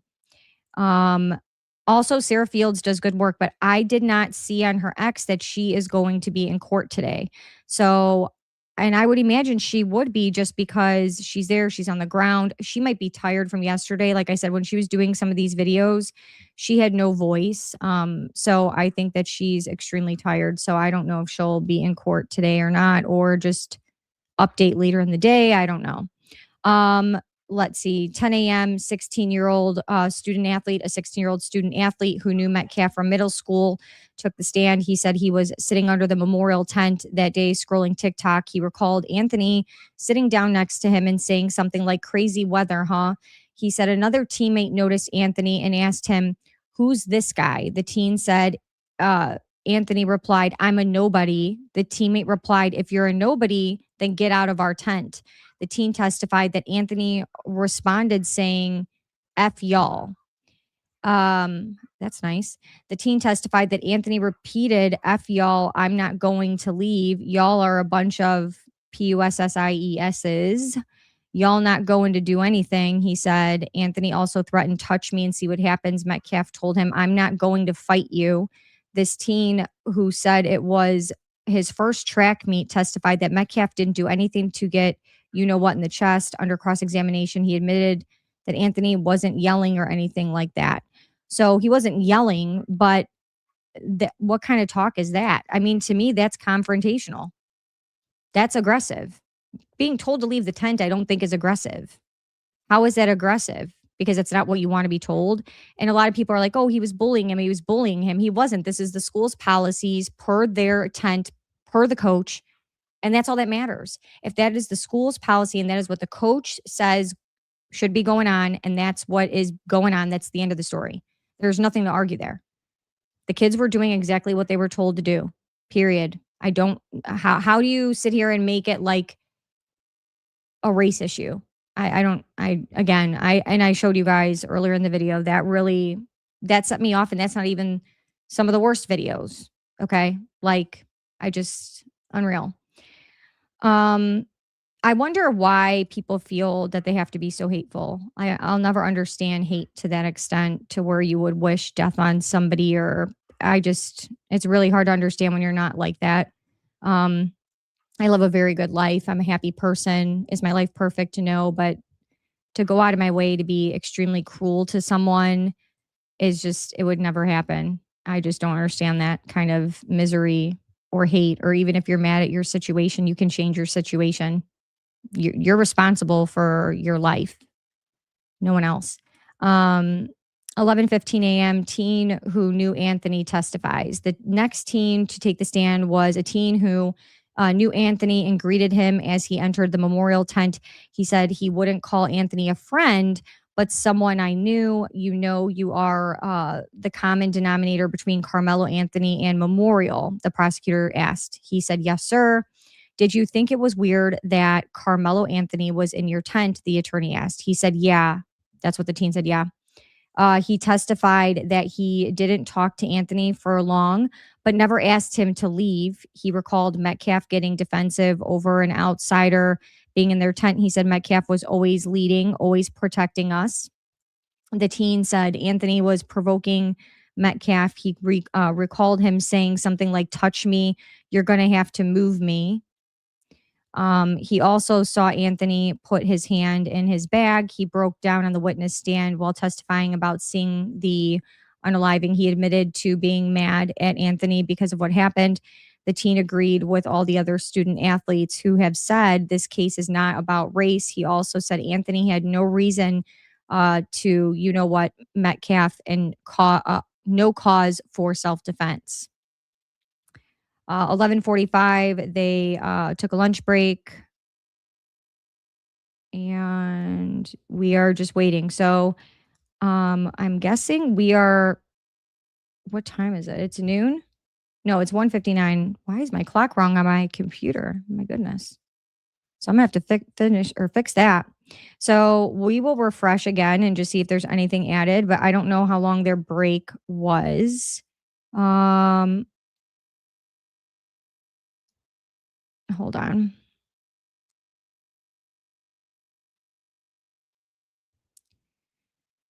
Okay.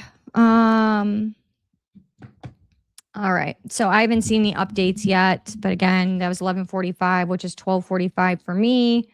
So they should be back. So there should be an update any minute. Again, I don't know how long court is going to go today. I know on Friday it did go until 6 o'clock. And like I said, and what was on Fox, it seems that they are probably working the weekend. I'm curious to see if they'll do tomorrow or if they'll leave tomorrow alone. That they want to get this trial done in a timely manner, just for the fact of it's a high profile. I don't know if I would say, well, high profile. Yeah, it's a case that is causing a lot of, stirring up emotions. There's a lot of tensions, and I think that they want to get this done and over with. Obviously have a fair trial, but they're looking out for the fact that there's other things that are going on that have to be taken care of in the courthouse. So I remember with Karen Reed, I was shocked because trial would start so early in the morning. It would start at 9 a.m., 8:30 a.m. some days, and they would go until 5 o'clock. Sometimes they would stop early, like on a Friday at 3:30 or 4.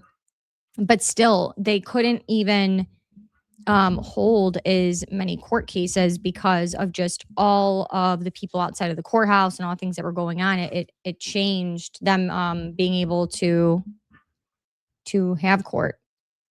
So we'll just continue to check this for a few minutes. Still nothing back from lunch break. I'll check Sarah's page again, but like I said, I think she might be taking a break today. Totally understandable. Let me know in the comments. Do you guys want me to jump to another topic really quick while we wait to see if there's anything else updated, or do you guys want to talk about what we're still talking about? You guys kind of let me know where you're at with what we want to talk about. We will give it a couple more minutes to see if it's going to update or not as far as the court goes. And yeah, we will go from there. I'm still here just listening. Okay. Yeah, we'll keep talking about this then. So again, it's interesting because we're seeing and hearing more about these, witness testimonies. And again, when you have, now this is the kid that was recognized by Karmelo, the reason that he was in the tent anyway, saying, hey, this was not okay. This is not somebody I really knew. We were acquaintances. Like, it wasn't, this isn't my best friend. This isn't somebody that would have stayed under there probably and like chatted me up forever type thing is the feel I'm getting. And even he is saying that Austin was not the aggressor, and it doesn't make what happened okay. So again, I think we're at a point where you have to justify deadly force. Yes, was there a weight difference between the two boys? Okay, there's a weight difference, but does it justify going to that? I would not ever think if someone shoved me that it would be okay for me to then pull out a what. But also I'm the type of person my entire life where I was not in a place that I knew I shouldn't be. My parents were like, listen, you know where you should be and where you shouldn't be, and you just don't do that. So sometimes I look at stuff like this and I'm like, okay, is this, a kid just doing whatever he wants? Or is this like also, again, lack of parenting? Because sometimes I think back then the parenting was obviously, I think, more strict. Parents were more involved. They had, my parents worked opposite shifts, so someone was always home. So we didn't have a lot of time by ourselves to like get into stuff.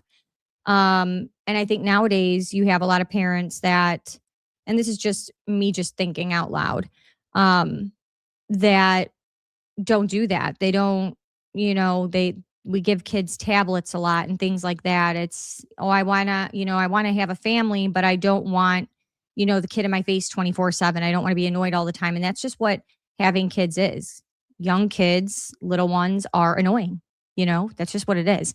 My niece is 5 years old. She's a lot. I love my niece, but is she annoying? Yeah. But you have to raise your kids to know right from wrong. You have to raise them to know, hey, don't put yourself in these situations.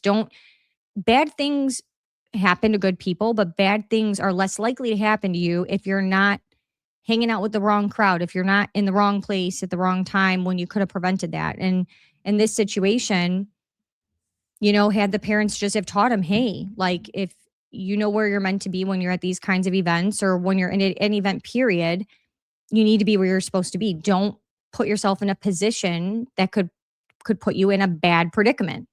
It's almost like going and looking for trouble. That's how I feel about this. And again, we still have to hear from the defense, but to me, when you hear all the witness testimony, it feels like you're looking for trouble. Were you looking for trouble? I don't know. Is it Karmelo over for the defense? I think that the defense is going to have a hard time here. I really do, because the witness testimony from all these kids under the tent, everybody is putting the aggressor as Karmelo Anthony. Nobody is saying that Austin was the aggressor or that he was aggressive. So I don't know what's going to happen. I do think that all these different testimonies that we're seeing and hearing don't look good. They just don't. And I've heard, chatter, and I need to verify and look through, but I've heard some chatter about, again, Karmelo Anthony did not have a criminal background. He was a good student. He worked 2 jobs, as the defense said, and all these different things. But I also hear that he has I think in his personal life, he's been into things. So maybe, you haven't gotten caught for doing bad things, but you're not exactly doing nothing but good things, So that's hearsay. I mean, I have to be able to prove that. So again, but there's rumblings of that. I don't live locally to that area to know. This is just stuff that's kind of being talked about through other people. He was suspended, right? So that is the other thing. That's a good point. That's what I heard. I heard that he actually wasn't supposed to be there, that he possibly could have been suspended. And that one girl said in the initial interview, he was known for getting into fights. So, yeah, there have been talks about, like I said, he doesn't have a criminal background. He hasn't been arrested for anything or in trouble with the law. But there are rumblings of, that, aside from the grades and the work in 2 jobs and stuff, that this was not somebody who was completely squeaky clean. Again, I don't think everybody is squeaky clean. I think we all have a past. I think we've all, you know what I mean? We're all doing things when someone's looking the other way sometimes that we shouldn't. That's life. But, this is what was reported in the beginning. What are you talking about? Are you talking about the suspended and the fights? He was 17. Texas Department of Corrections will eat him alive, unfortunately. So, yeah, he was 17 at the time this happened, yes. That particular protester who repeatedly said every dead crack or whatever to me, his parents pointing pent up over anger. So, the person who did that video, people are saying he is a BLM person, like he's involved with BLM. And supposedly his son was shot and paralyzed, I think, by a police officer is what I was trying to look further into that yesterday. I could try to pull up where people were talking about that. Let me see if I could find it. And so, yeah, they say that he's kind of, the reason he's acting like that is out of anger about certain things is what's being said. I don't know how true that is. I was trying to further look into that. I just thought it was really disturbing that you would be, even saying, it's just saying that kind of stuff is crazy to me. It's inappropriate. I just expect better from grown adults, and he's definitely a grown up. So I did not think that was a good look, but I think there's a lot of agitators out there. Let me see if I could find in the comments where it was talking about that, so you guys could see. And of course, the comment section on that post is really bad because people are really disturbed with what he said. I'll share my screen with this, but I don't really like this person's language on this post, but it's just to show you guys what people are saying about this person. Yeah, stirring up division. It's not right. I thought it's about like peace and so on and so forth, right? Like I said, racism goes a million ways, right? It doesn't just work one way. So it's okay for you to talk like that, but it's not okay for someone else. It doesn't make sense. So someone said, well, I don't agree with this verbiage right here. We could have left that out. You see yelling about crackers and stuff is Jacob Blake Sr. He's been mad since 2021 when cops shot his son and paralyzed him. Since then, he's an extremely hateful man who tours with BLM fronted groups. So that's what someone is talking about.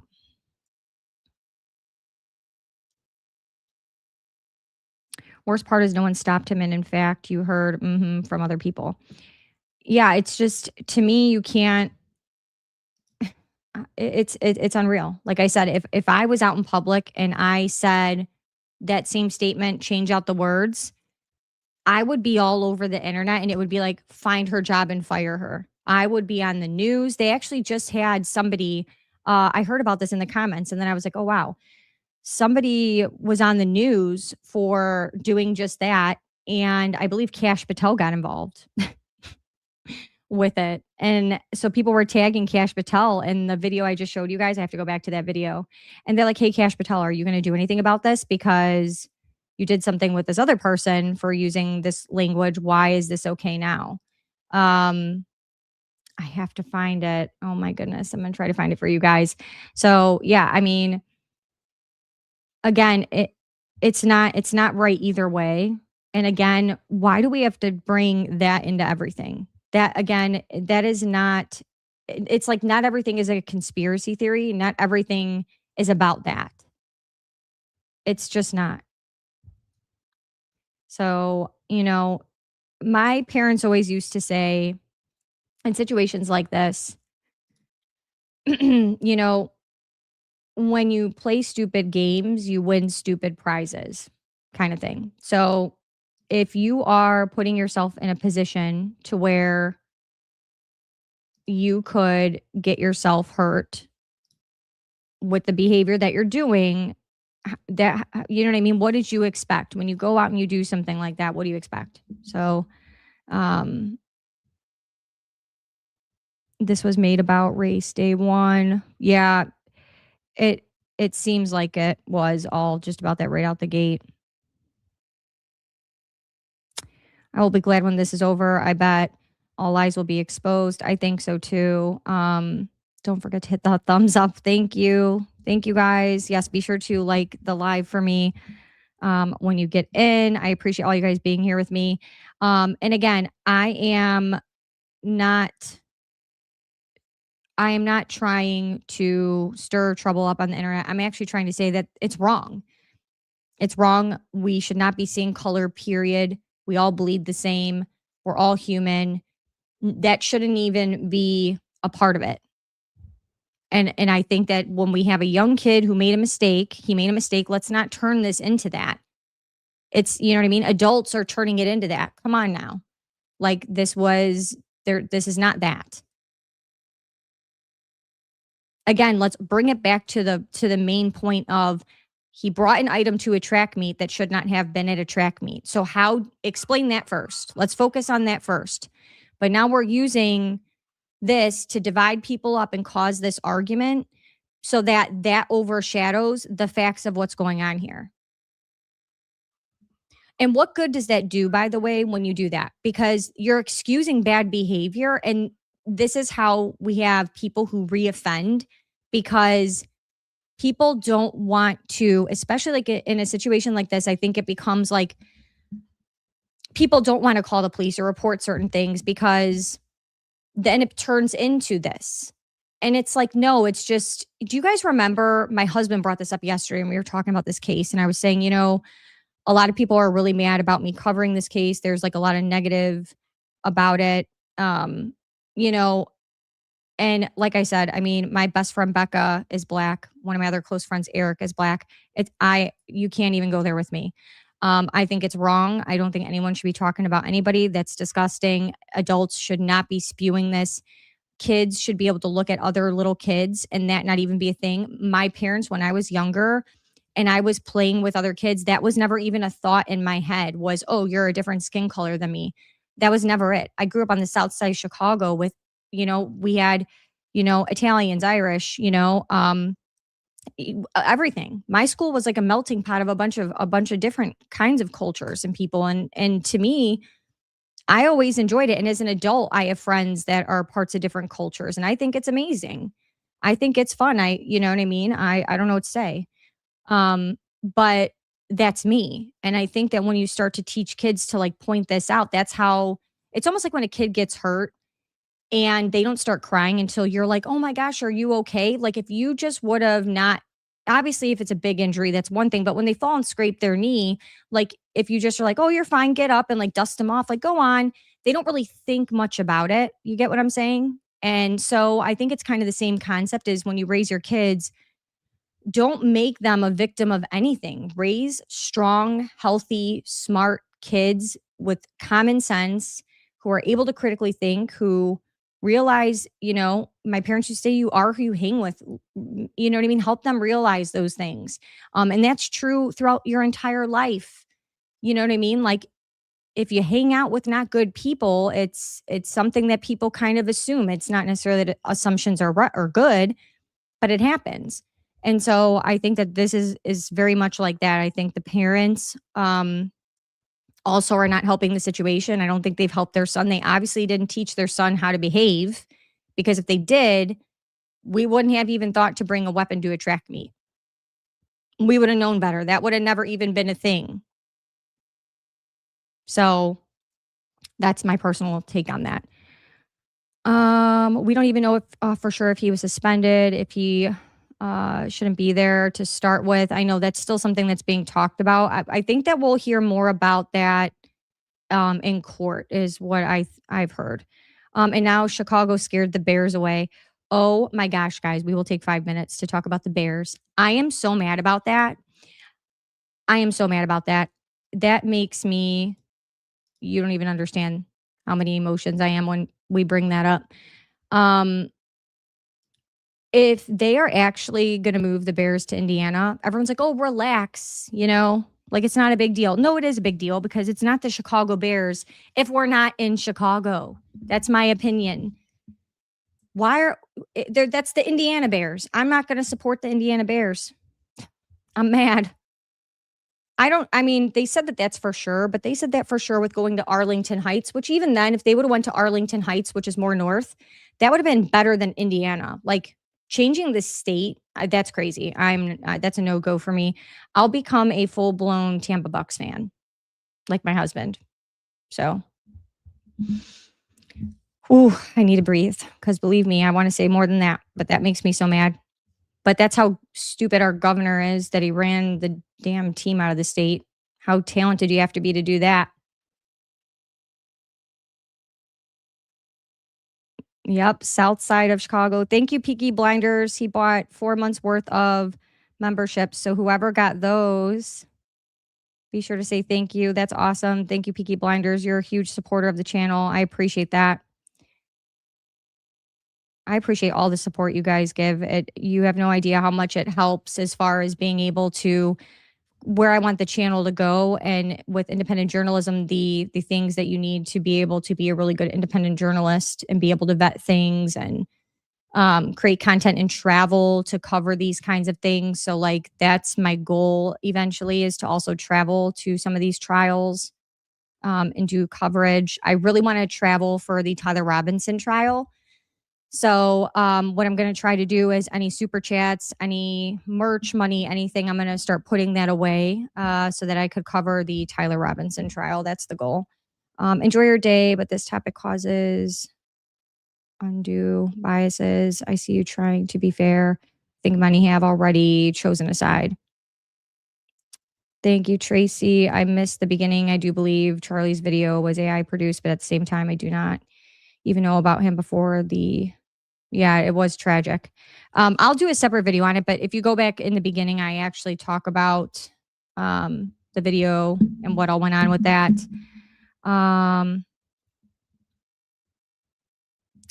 Let's see. See your opinion about the parents' bias. Yeah. Let's see. I remember when the cop shot a girl attacking another girl with a... and people were making excuses. Yeah, we got to stop with the violence is out of control. Us Charger fans are hiring new fans. That's so funny. I know a lot of people are like, well, look at like, what is it? The Jets and who else? And they're like, they're in New Jersey. What's the big deal? I'm like, it's not the same.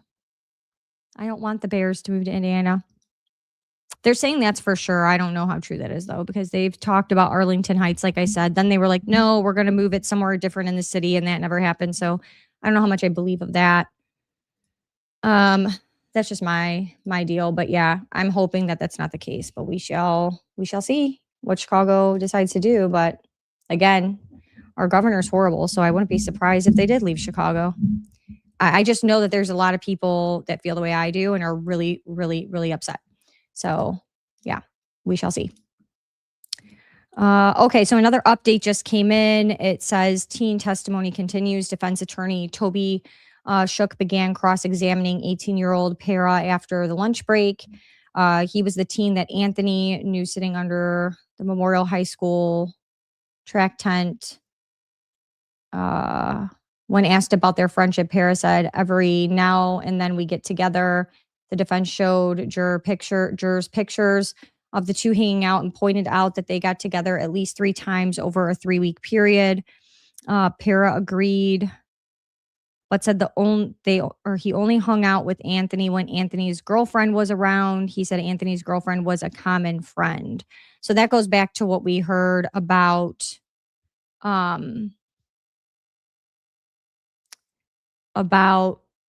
that was why he was under the tent. Remember when I talked about it yesterday? So that is true. So this person was friends with the girlfriend, and when I guess Karmelo saw him, it was like, oh, that person looks familiar, and walked over there to start talking to him. And then there was just the questioning of the 18-year-old Eddie Para. I already read that to you guys. So they just added that little portion to it. I don't know why they just now added that at 1 p.m. When they had the other one that was already added at 11:15. So it goes in with the conversation that we just read, where he was saying, do you think it was weird that he was under the tent? And he said yes. And then he testified that he didn't talk to Anthony for long and never asked him to leave and all that stuff. So it's the same person. So let's see if we can update again. But I have a feeling, no, that's the only update for now. So again, we're just sitting here waiting to see what other updates come out. We'll give it a couple more minutes, and then we'll probably get off of here because we're at 2 hours. And I think it'd be a good place to stop. And then obviously when we pick up on Monday, we can go over a little bit more of what came out today. Because again, I wonder if this is going to go all the way to 6 or not. I would imagine being the weekend, they wouldn't. I also didn't think we'd be here on the weekend at all. So I believe the Bears ownership board officially approved it. Oh, no, don't say that. Don't say that. Oh, you're going to break my heart. Oh, gosh. It probably is for real, honestly. I'm trying to be positive. Appreciate your channel. Thank you so much, Gracie. I appreciate you being here. Let's see. I find you researching the Charlie Kirk. Yes, Amy. So I've been doing that from the beginning. Also continue to do that while I'm talking about other court trials and different things that are going on that I'm interested in. I heard Austin had a tiki torch and yelled, "This is," oh gosh, are you guys making jokes? Oh boy. No. I'm always trying to adjust this. I got to figure out this microphone situation. I can never find like a perfect angle that I like this thing at sometimes. Peaky Blinders. Oh my gosh. You did a $50 super chat. You didn't have to do that. Thank you so much. Hope all your dreams come true. Thank you. I hope they do too. I'm working really hard for that to be possible. So that's all I can do is work as hard as I can and pray, do the right thing, and everything will fall into place the way it's meant to be if it's meant to happen. I hope it is, but it's okay. I enjoy what I do. I'm enjoying the journey. But I appreciate you, Peaky Blinders. Thank you so much. Let's see. I heard, oh, we already read that one. I think this is not a self-defense case. The whole fact of the matter is nothing. Let's see. Nothing justifies killing anyone. The kid is definitely going away for a long time. Yeah, I think that it's as of right now, everything I've looked into and what I found, I don't believe the self-defense claim is going to work.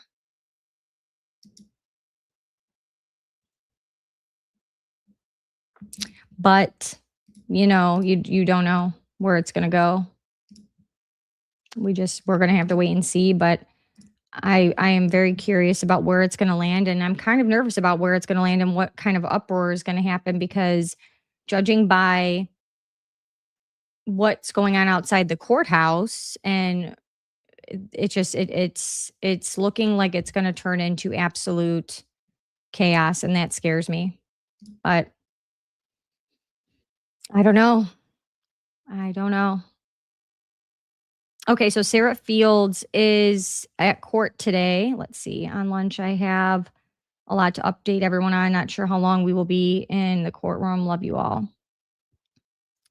So she is there today. Let me go back and see. So she just posted, okay, let's see.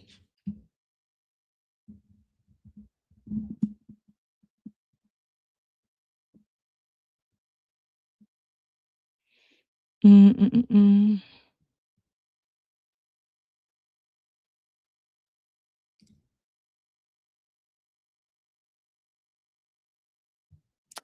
I'm just trying to see if we have any other updates.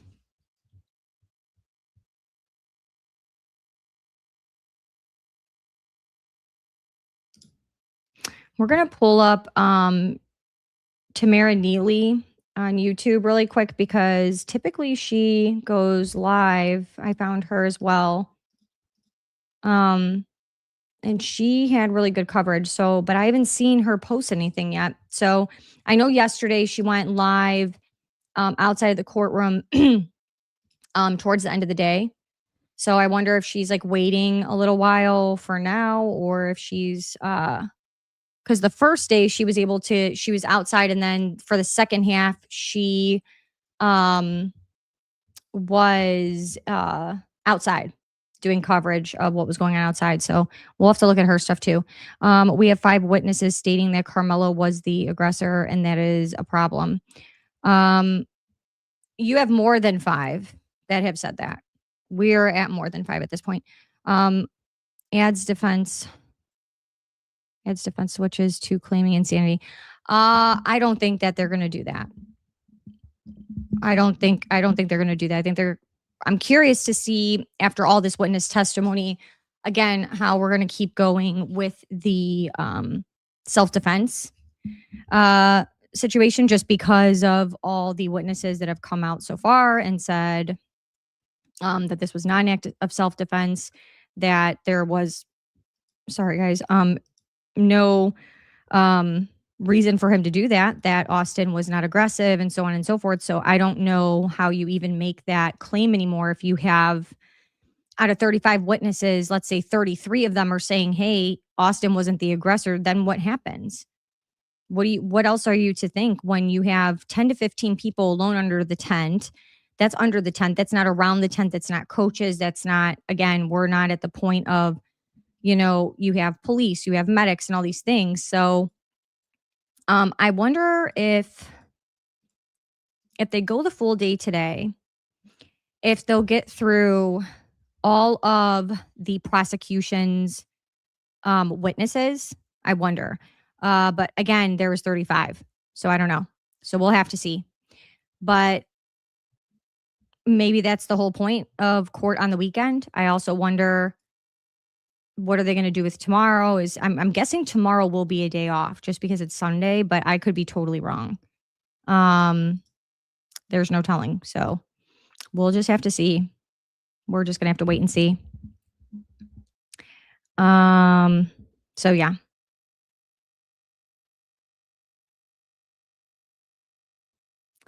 So we will get another update here, hopefully any minute, because we haven't had one now in a little while.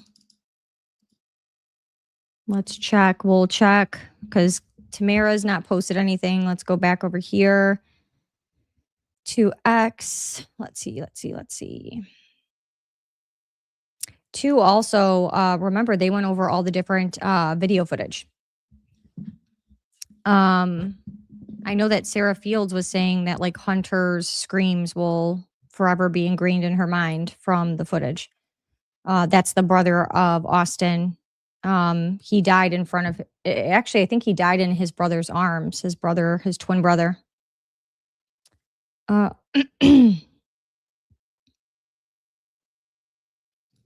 Let's see.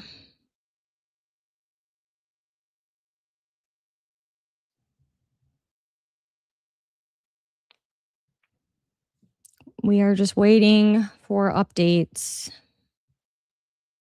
And again, I'll go over Sarah's stuff, like all of her updates, and then we can always go over it on Monday too, just because I think there's going to be a lot. There's a lot with this case. I think that there's going to be a lot of testimony that's going to take a lot of time. It's a public defender. Guy is definitely overworked and overwhelmed. Oh, so, you bringing that up. I forgot to bring this up because I don't know what the reasonings were, but Karmelo Anthony has changed attorneys, I believe several times. No one was ever told the reason for the switching of attorneys or for the attorneys, like if they dropped out or did Karmelo's family couldn't afford them or whatever, what happened. But I believe there's been 2 different instances where the lawyers have changed with no reason of why. So we don't know. So I wasn't sure if now it is a public defender or not, but I heard that 2 attorneys dropped out of this case, but nobody knows why. So I'm glad you brought that up because that is a thing. Karmelo's attorneys should have tried to make a deal for as little amount of time as possible. So the problem with that is I think that they figured that they would be able to get him off with I really believe that they thought that they could create this narrative and people make decisions based on emotion versus facts. If you turn it into this division, arguing back and forth with that element, that people would act on emotion and not logic. That's the whole point of emotional manipulation, is because it gets people to think with their feelings and not logically. So I think they really thought they could pull that off. And that's how we arrived here. The family probably wanted one that will go for the self-defense route. Yeah, but the thing is that the other attorneys were already hired. So wouldn't you think that they were already going that route? And then maybe, I don't know, did an attorney learn something and then they decided, I don't know. Give Send Go raised a bunch of money for him. Yes, I heard about this Give Send Go. The parents were raising money for Karmelo Anthony. Life in prison is the only sentence. I agree. They thought they could win, but it's not looking good. I don't think it's looking good at all.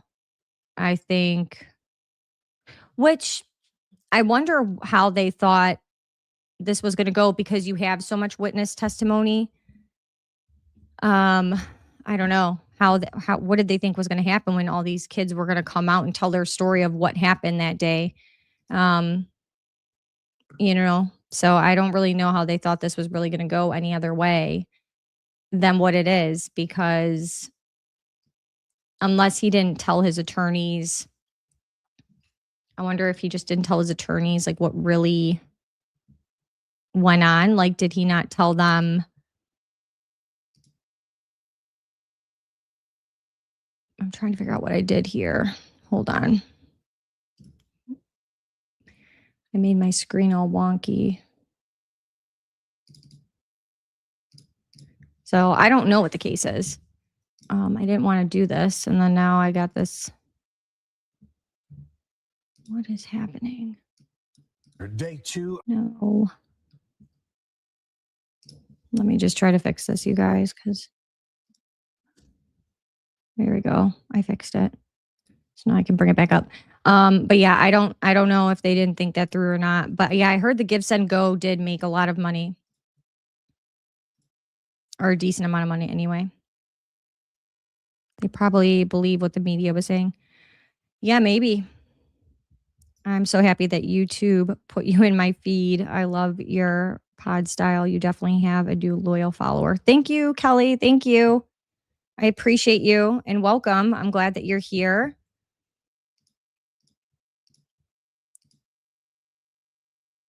I love seeing the channel grow. It's always so nice for the community to grow. We have a really positive, nice community here. So it's really been a blessing to have the channel. Let's see if there's any more updates. It's not looking like it yet. We'll keep refreshing. Let me look up. My goodness, we're all on the edge of our seats waiting for some kind of update. I just think that there's too much going on, too much testimony. Sarah Fields, has a lot to write down. She's trying to make sure she keeps all the details fresh in her mind. And I can't even imagine how much exists with all this testimony, how fast you're trying to write by the time you go, on lunch, and how the passes work with this kind of stuff, which this is going to be interesting when I go to a trial. So I'm trying to also raise money to possibly do the trial for Tyler Robinson.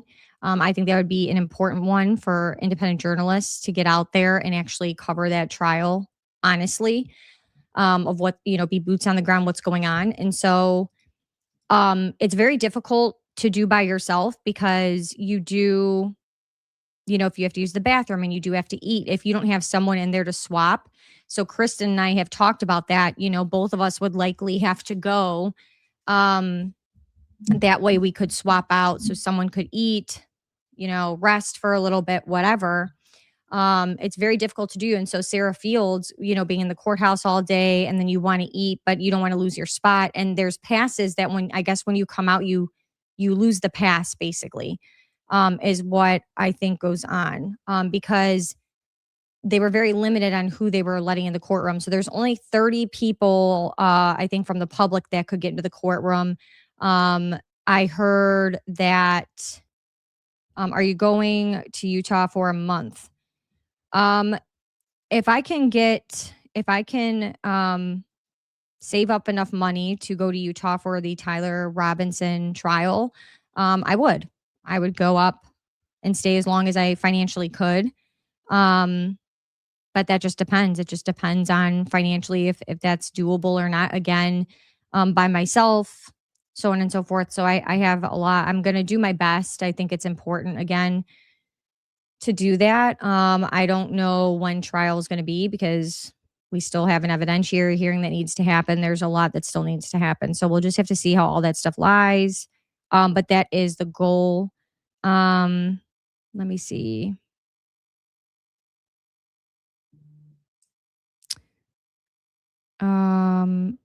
Sorry, I lost track of what I was talking about prior, you guys. Oh,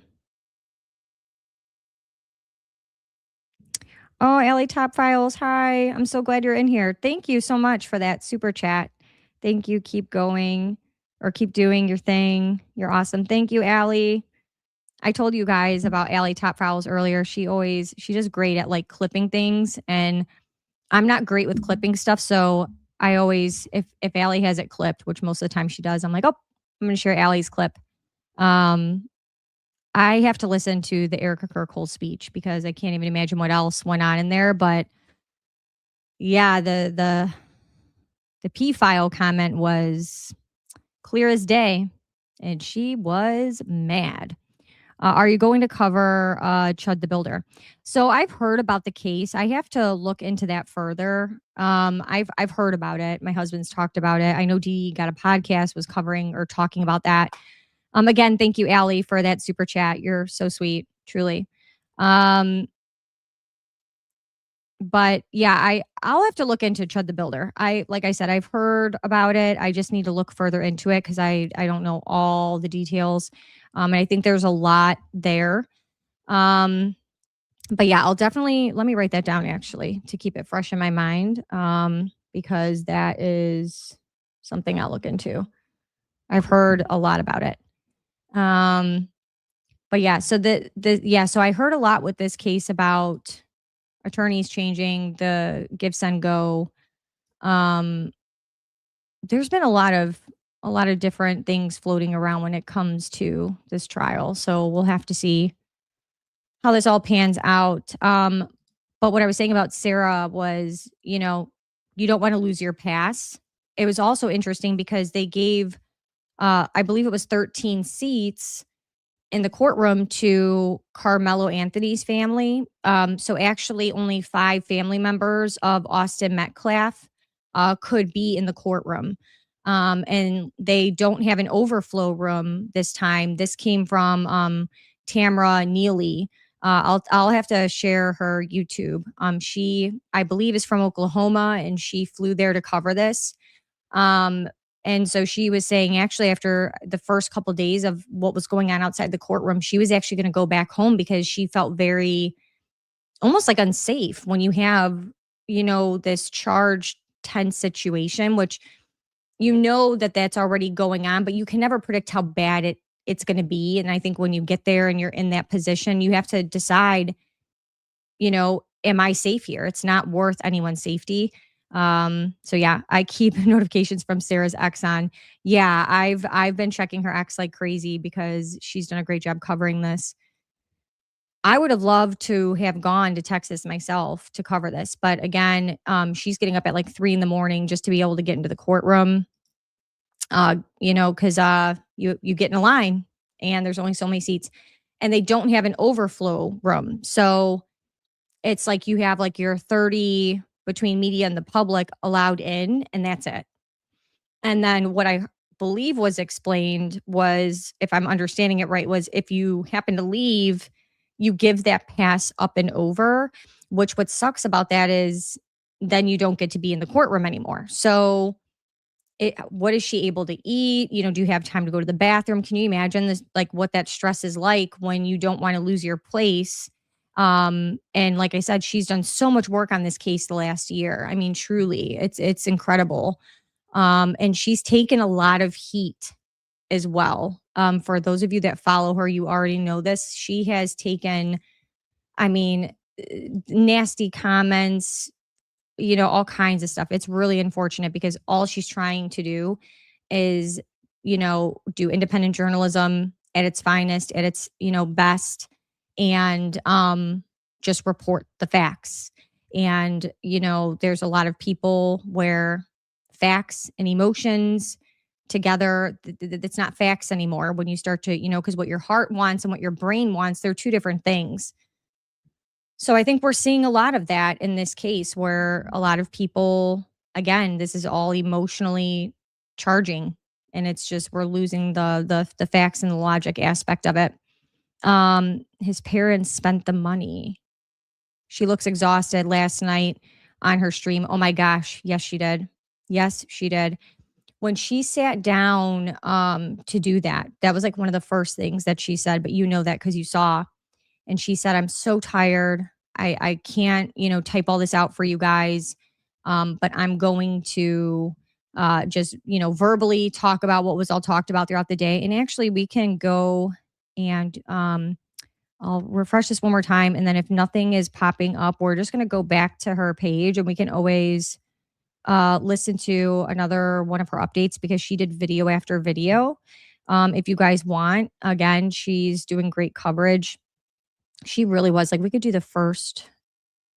Where's her first one? She was so tired. Let's see. We did video 2 earlier. So where's the first one?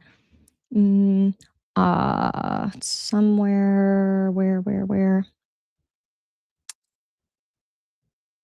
So I have to look into the parents because now you guys have me intrigued because I didn't even look into that. I just knew the Give Send Go made a lot of money.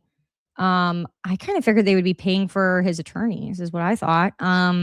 I do not know about a new car or anything along those lines. When the parents did the press conference, when they were talking about being threatened and doxxed and all these things, the parents were well put together. His mom is pretty. She's very pretty. And looks put together. But again, I have to assume, this is just my opinion, that I don't really think the parenting route went great because we're here. But let's take a look at, let's listen to Sarah Fields' first video that she posted yesterday. Okay, everyone, listen. It took me over an hour to write up my report from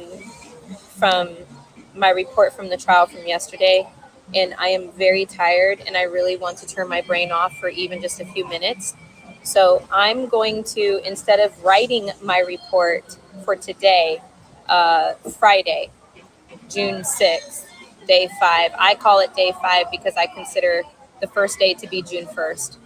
I'm going to instead just go over my notes from day 5 and tell y'all what I wrote down about day 5 because I genuinely don't want. I'm done. Like, I can't. My voice is going. I have a cough. I'm exhausted. I can't think. My brain is mush. I'm just tired. I've been getting up at 3 a.m. to make sure that I make it into the courtroom, and I'm tired. So, day 5 of the Anthony trial. The state called in Neil Adams. Neil Adams walked in with an EMS uniform, and he is with Frisco Fire Department. He was working at Station 6. Engine 1 was already sent out. He's with the Frisco Fire Department. He said that it was wet when he arrived. There was just a little bit of mist. It was just a light drizzle. He said he drove the ambulance onto the track. He said he jumped the fence.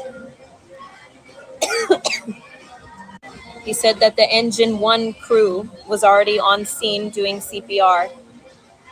When he arrived, they had already moved the tent over Austin Metcalf. When he saw Austin, he observed that Austin was gray in the face. His pupils were fixed, and there was no pulse.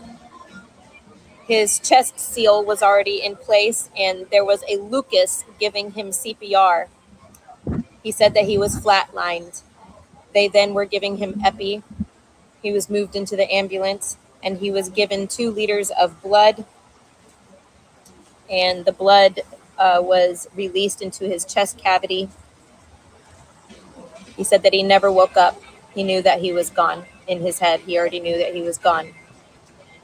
Then the state called in Officer Cortez, which is a police officer and the SRO for Frisco ISD.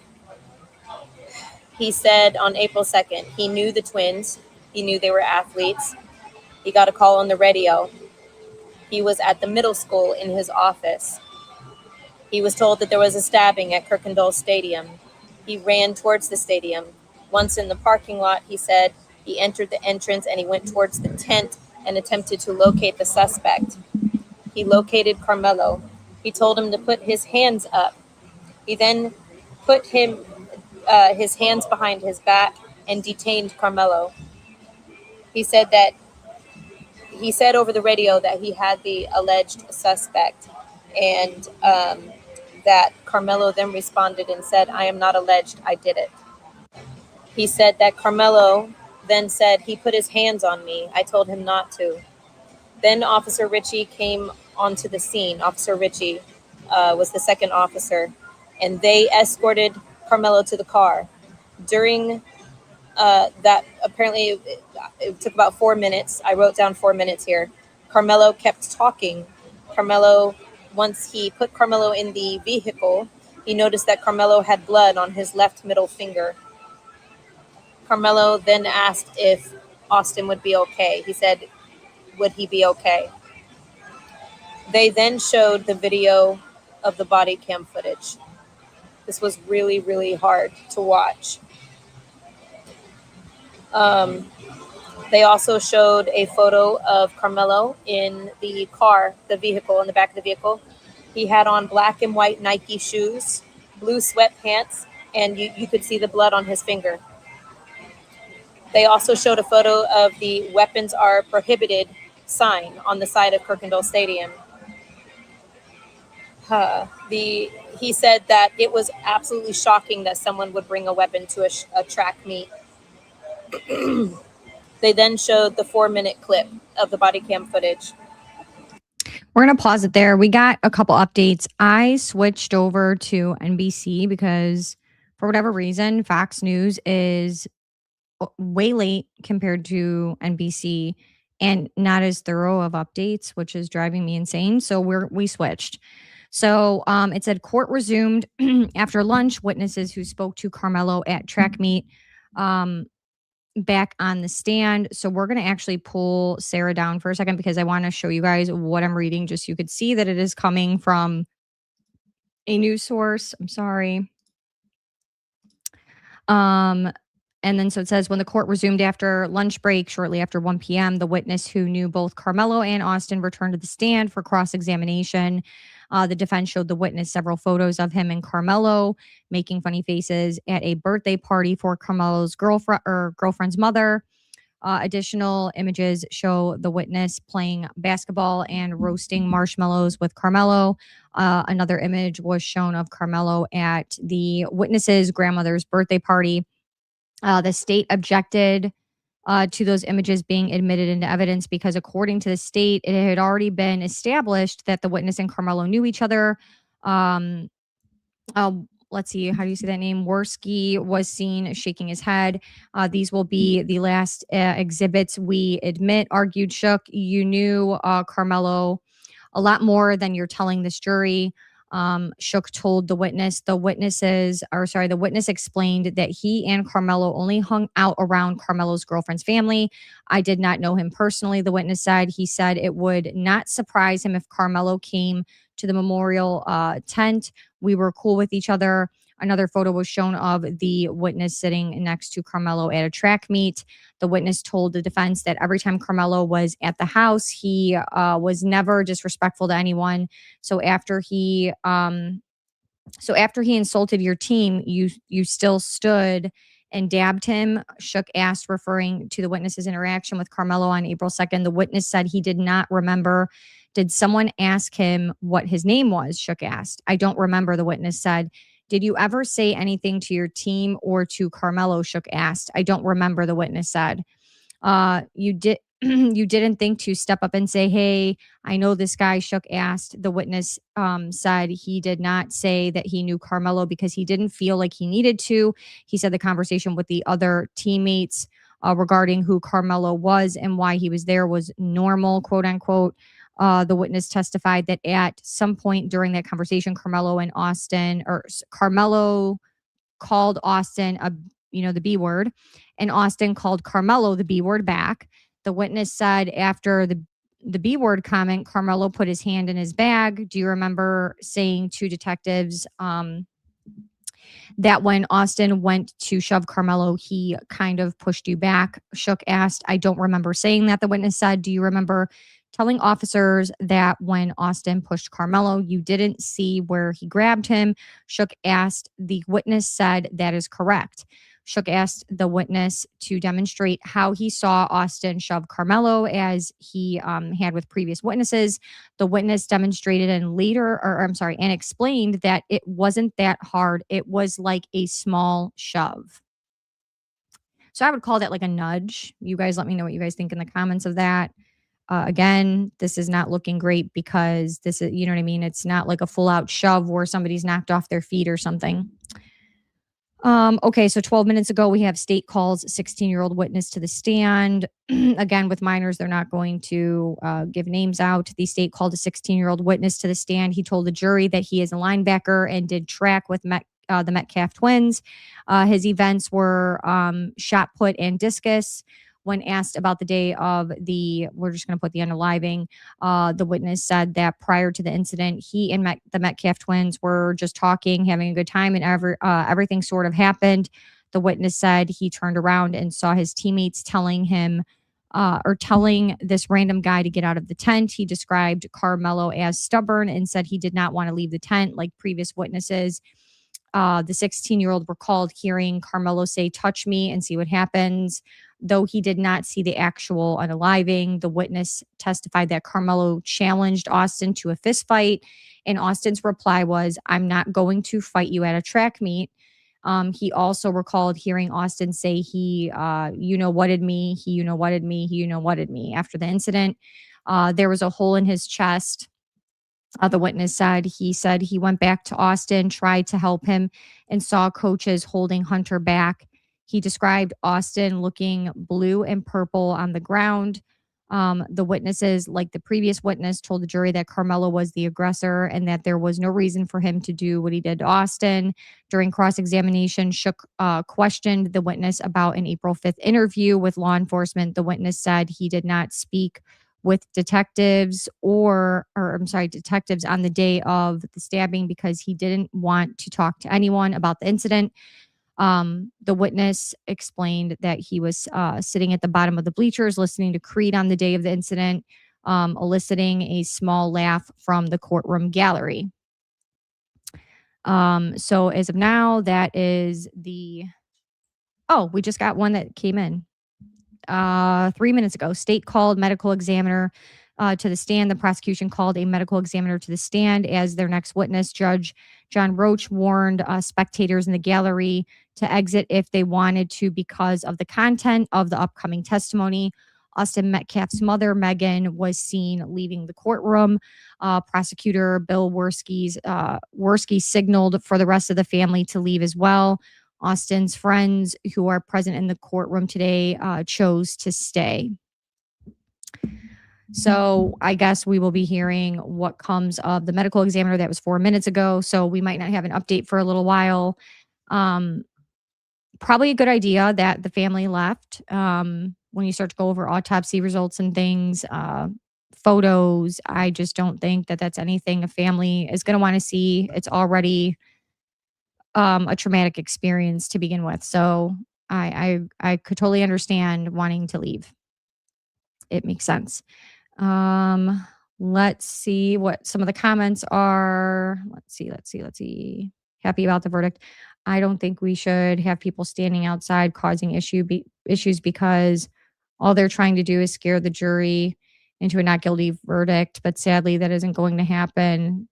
Yeah, jury intimidation is a real thing. I don't think they should allow people to be causing any kind of problems outside of the courthouse. Tamara Neely doesn't seem to like Candace. She got the wrong handle on the Victor Marks interview. I have to look into that. I'm not familiar. I literally only saw her stuff just because of this case, and she just happened to be outside the courthouse. So I listened to her interview. Well, she asked Sarah some questions, and that's how I came up on Tamara. Not sure what her stance is on Candace Owens or anything. I bet none of that money went to his legal defense after the parents got that $600K. Let's see. They used the money for house and cars. That should upset everybody who donated. I would be really, really, really mad. Yes, that's why they made their son switch to a public defender and claim he has no money to afford legal funds. Oh, nice. And none of that money went to their son's legal defense because after they got it, they switched to the public defender. Yeah. Well, that would explain why 2 attorneys were no longer the attorneys. Got to go to a birthday party. Have a good day. You have a good day. Thank you for popping in. Thank you for being a part of the live. I appreciate you. Poor kid is on record listening to Creed. Creed's not bad. There's nothing wrong with Creed. Can't deny being a fan now. Hey, own it. You are who you are. I like Creed. I don't see anything wrong with Creed. Just consider those who donated. Yeah, I can't even imagine. Can't even imagine. I would be mad. So we'll see if there's another update. If there's not anything that comes out in the next couple minutes, we'll probably hop off here again because it's already getting pretty late in the live. And what I'll do is I will do video updates on everything. I'll be posting videos also for people who don't want to sit through a 3-hour live. That's understandable. It's a long time to be sitting. At least it wasn't Nickelback. I actually like Nickelback too. I don't love every song they do, but I don't think that they're terrible. If I'm being honest. Just saying. Still no update. I'm not sure how much of a difference the medical examiner update is going to be. Obviously, we basically already know what happened. You get stabbed in the heart. It's kind of like what happened with Charlie Kirk. It is quick and undoable. So I'm not sure how much is going to come from that, but we will try to see if we can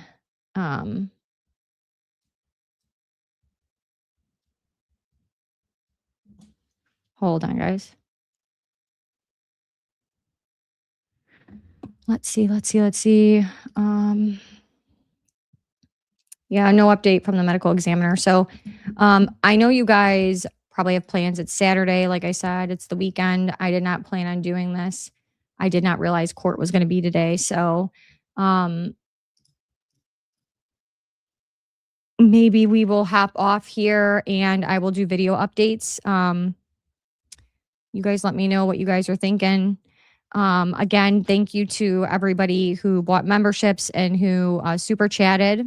Again, the super chats always help. Again, another way to support the channel if you like the work and you like the channel and you have the ability to support the channel in any monetary way is either purchasing merch, which the link is in the bio, along with channel memberships where you get exclusive content and things like that. What else? And then obviously, like I said, because people ask, when it comes to Venmo and Cash App and stuff, that's all linked in my bio as well. A lot of people ask for that just because YouTube does take like 30% of what channels get. So it can be, some people just don't even want that to be taken out. So they send it that way. But again, I appreciate everybody, regardless of whether you do that or not, just liking, commenting, sharing the video, sharing the channel with someone. That helps as well. Actually, that helps a lot. So I appreciate you guys. Let's see if there is an update. Nope. And I'm guessing the medical examiner it'll take a while for that to come back just because they're going to be going over several different things.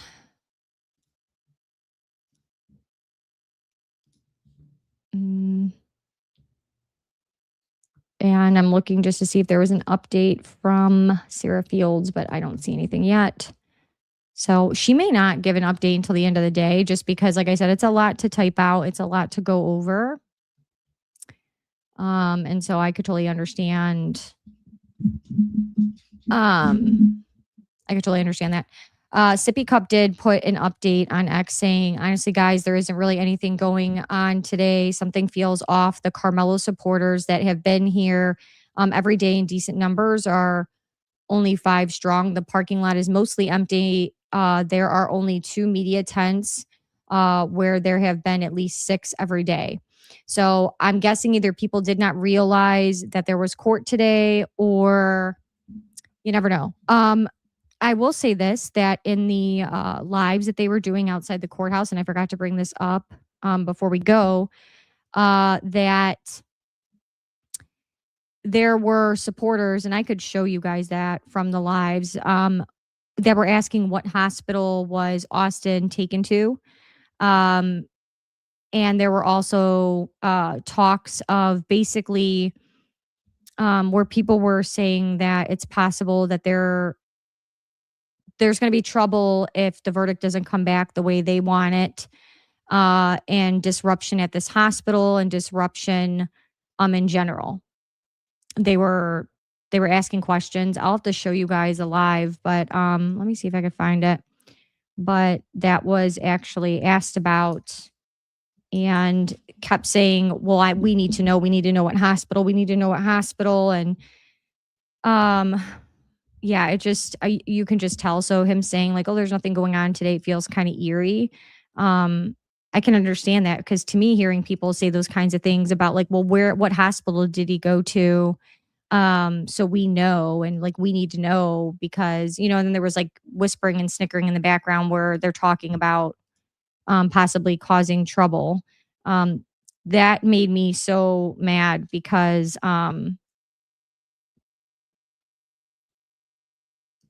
he was, already gone on scene, and why are you gonna go and cause a disruption to possibly, I mean, this is alleged, this is just all talk, but why would you want to even cause disruption at a medical facility where people are trying to get medical attention that have nothing to do with the situation, by the way? Nothing to do with it. I don't understand that. I'm going to try to find this part where she's asking this. Hold on. It's somewhere right here.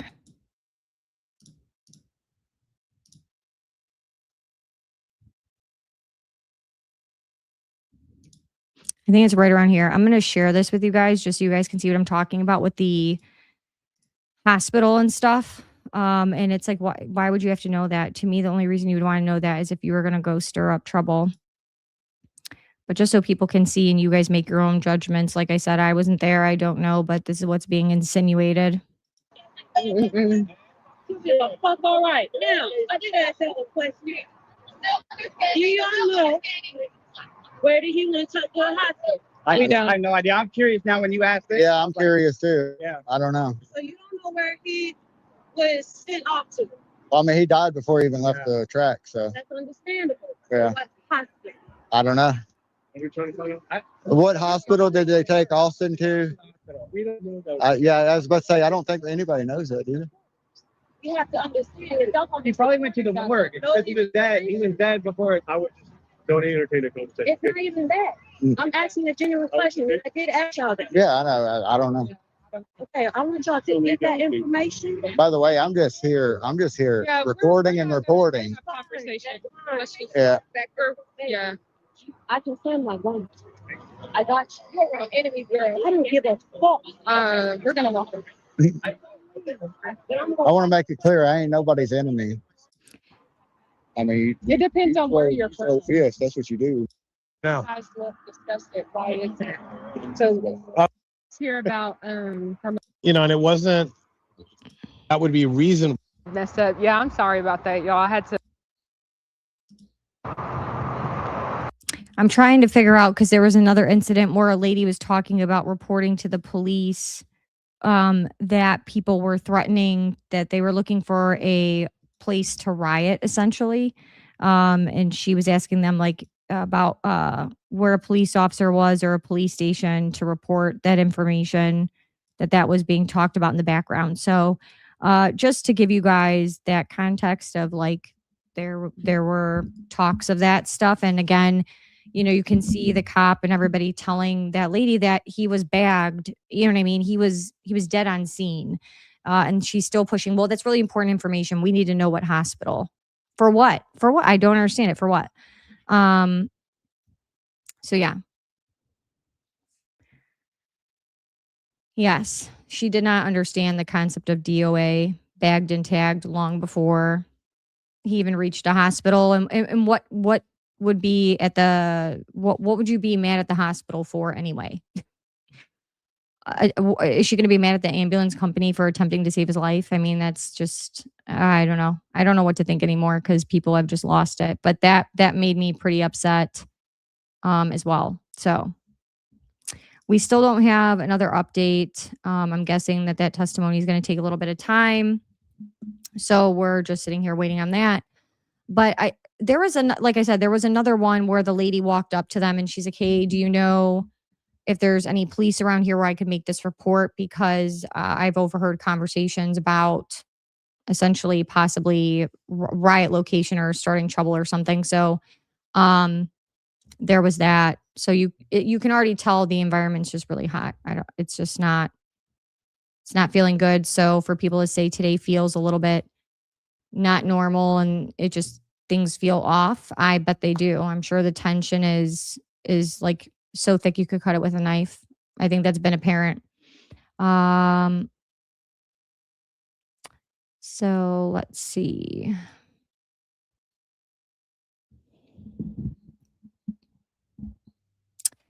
Let's see.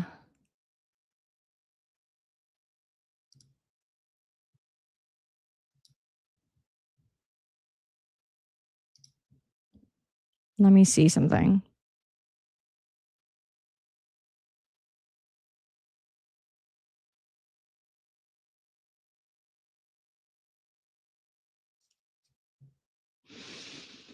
I was just trying.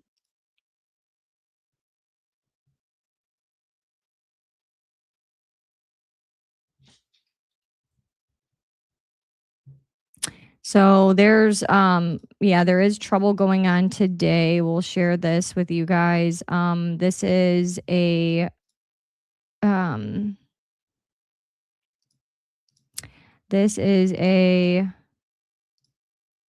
journalist who was kicked out of the courthouse. So it says he was banned from the Collin County Courthouse while trying to cover one of the most talked about trials in the county.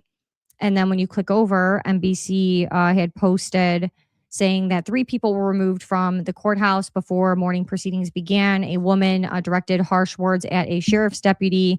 A blogger from North Carolina was removed for allegedly calling a deputy a racial slur. And a third person may have been violating courthouse protocols prohibiting cell phone use and recording in the building. So they did kick out 3 people.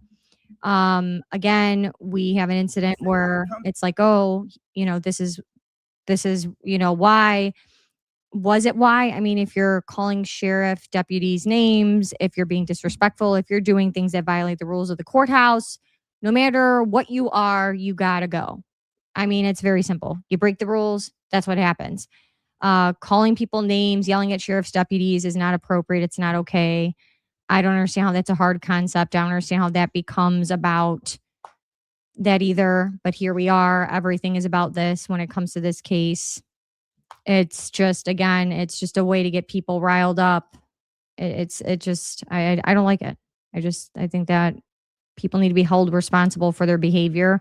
End of story. The rest of it has nothing to do with it. Act right and you're fine. Follow the rules. I mean, it's a very simple concept to follow rules. Yeah, rules seem pretty hard to follow these days. They would be really in trouble then back in the day when I was growing up because, yeah. Yeah, that's Tamara Neely, yeah. That was her live that she was doing yesterday where they were also like doing a hex, like trying to put a hex on people out there towards the street, and they had like this whole little setup going on to put a hex on people who were against Karmelo Anthony. There was a lot of weird stuff going on. Oh, thank you again, Peaky Blinders. Thank you so much again. You're too generous, I swear. Stay beautiful. Enjoy your weekend. And he said this message is for everyone in the chat too. That's wonderful. It's super nice. Thank you again for supporting the channel. You really are super generous to the channel, and I appreciate that. It does not go unnoticed. I appreciate everyone. And I do remember all of my day ones who have been here when there was only 100 people, maybe not even that. So let's see if there's an update. If not, we're going to hop on out of here. And again, I will either cover this on Monday for our live, or I'll be doing this in a follow-up video. So if you guys are in the chat and you guys are interested in this case and you want to find out all the updates that happened in court today, put on alerts, check back. I will be doing videos to catch people up on what happened in each day of trial. Yeah. So that if people can't sit through these lives or it doesn't work with your schedule and you don't want to watch it back, at least you have the general idea of like what took place at court. Again, I don't know if there's going to be court tomorrow. That's something I'm imagining I will know more on later today. I'll have to look into it. I can't even remember how I figured out there was court today. I was shocked when I found that. It was like last night I found out. I'm going to also be pre-recording more videos for you guys just in advance because I am going to be having surgery June 18th. So I'm not sure for a couple days how good I'm going to feel. So I want to make sure that I'm recording prior to that. That way you guys have, you guys do have content to watch. Obviously during that time, I'm pretty sure I'm not going to be going live. I'm going to have to be on bed rest for a little while. So I just want to make sure that I have content for you guys. I'm trying to pre-record a ton for the members only section so that you guys are stacked on content. So that'll all be coming out this weekend, a good amount of stuff that I have recorded, and I'll schedule stuff to go out throughout the week. But that's obviously not for, well, it's under 2 weeks, but it'll be here before we know it. And I just wanted to keep you guys informed that I will be down for a few days. So, yeah, everything is okay. You know what I mean? It's not like life threatening or anything crazy. It's got to be done. But yeah, I just know that I won't be feeling great, definitely for probably 2 to 3 days. So could be longer. Definitely 2 to 3 days will probably be the worst of it from what I'm being told. So we'll see. All right, guys, I'm going to hop off here. There's still not an update. Again, I will update you guys either via video or we will also be live on Monday going over some of the stuff. I won't start lives until court has been going for a little while. The goal is to start these lives after court has been going for a little while. And the reason for that is so that we're not like sitting here like waiting with no updates. So I just want to make sure that I'm giving it time to update us so that we have things to talk about. And then also kind of we can do an overview of what we missed from today. And I actually started this like, later. So I kind of thought, oh, well, surely, there'll be tons of updates. We won't be like majorly behind, but they're really slow coming out today. So we won't go right when court starts, or we'll give it some time. And then we'll do probably a faster overview of what happened. I think today I took a little bit too long, but I just wanted to go through like some, to me, key details of things that we obviously missed from NBC, or, there's things that weren't put out that I felt were important just to be aware of. So again, I hope you guys all have a great weekend. Love on your family, spend time with your family, tell someone you love them. It's important. Do something for yourself that makes you happy. Take care of yourself, and I will see you guys all on Monday. I will post, you know what? Let me see. Let's see, Monday court schedule. Let's just see really quick for,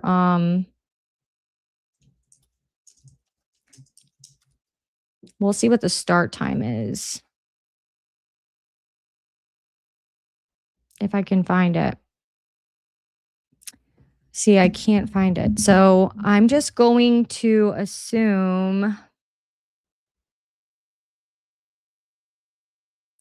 I'll have to look at it, but I'm guessing that June 1st, the trial is expected to last 2 weeks. Trial each day at 8 p.m. Hold on, that's not right. Let's see.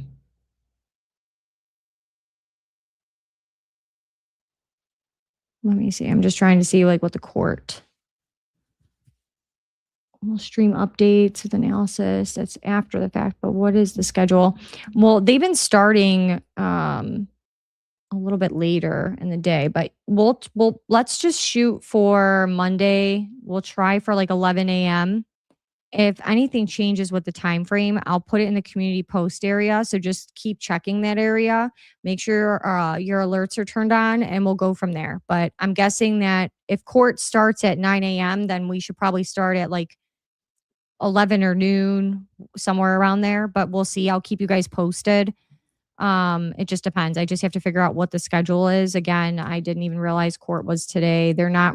You would think that they would kind of post this information somewhere where we would know ahead of time, but we're not seeing it. So I'll just have to keep you guys updated there, and hope that everyone sees it. But again, have the best day. Have a good rest of your weekend. Be safe. God bless you all. And I will see you guys all on Monday.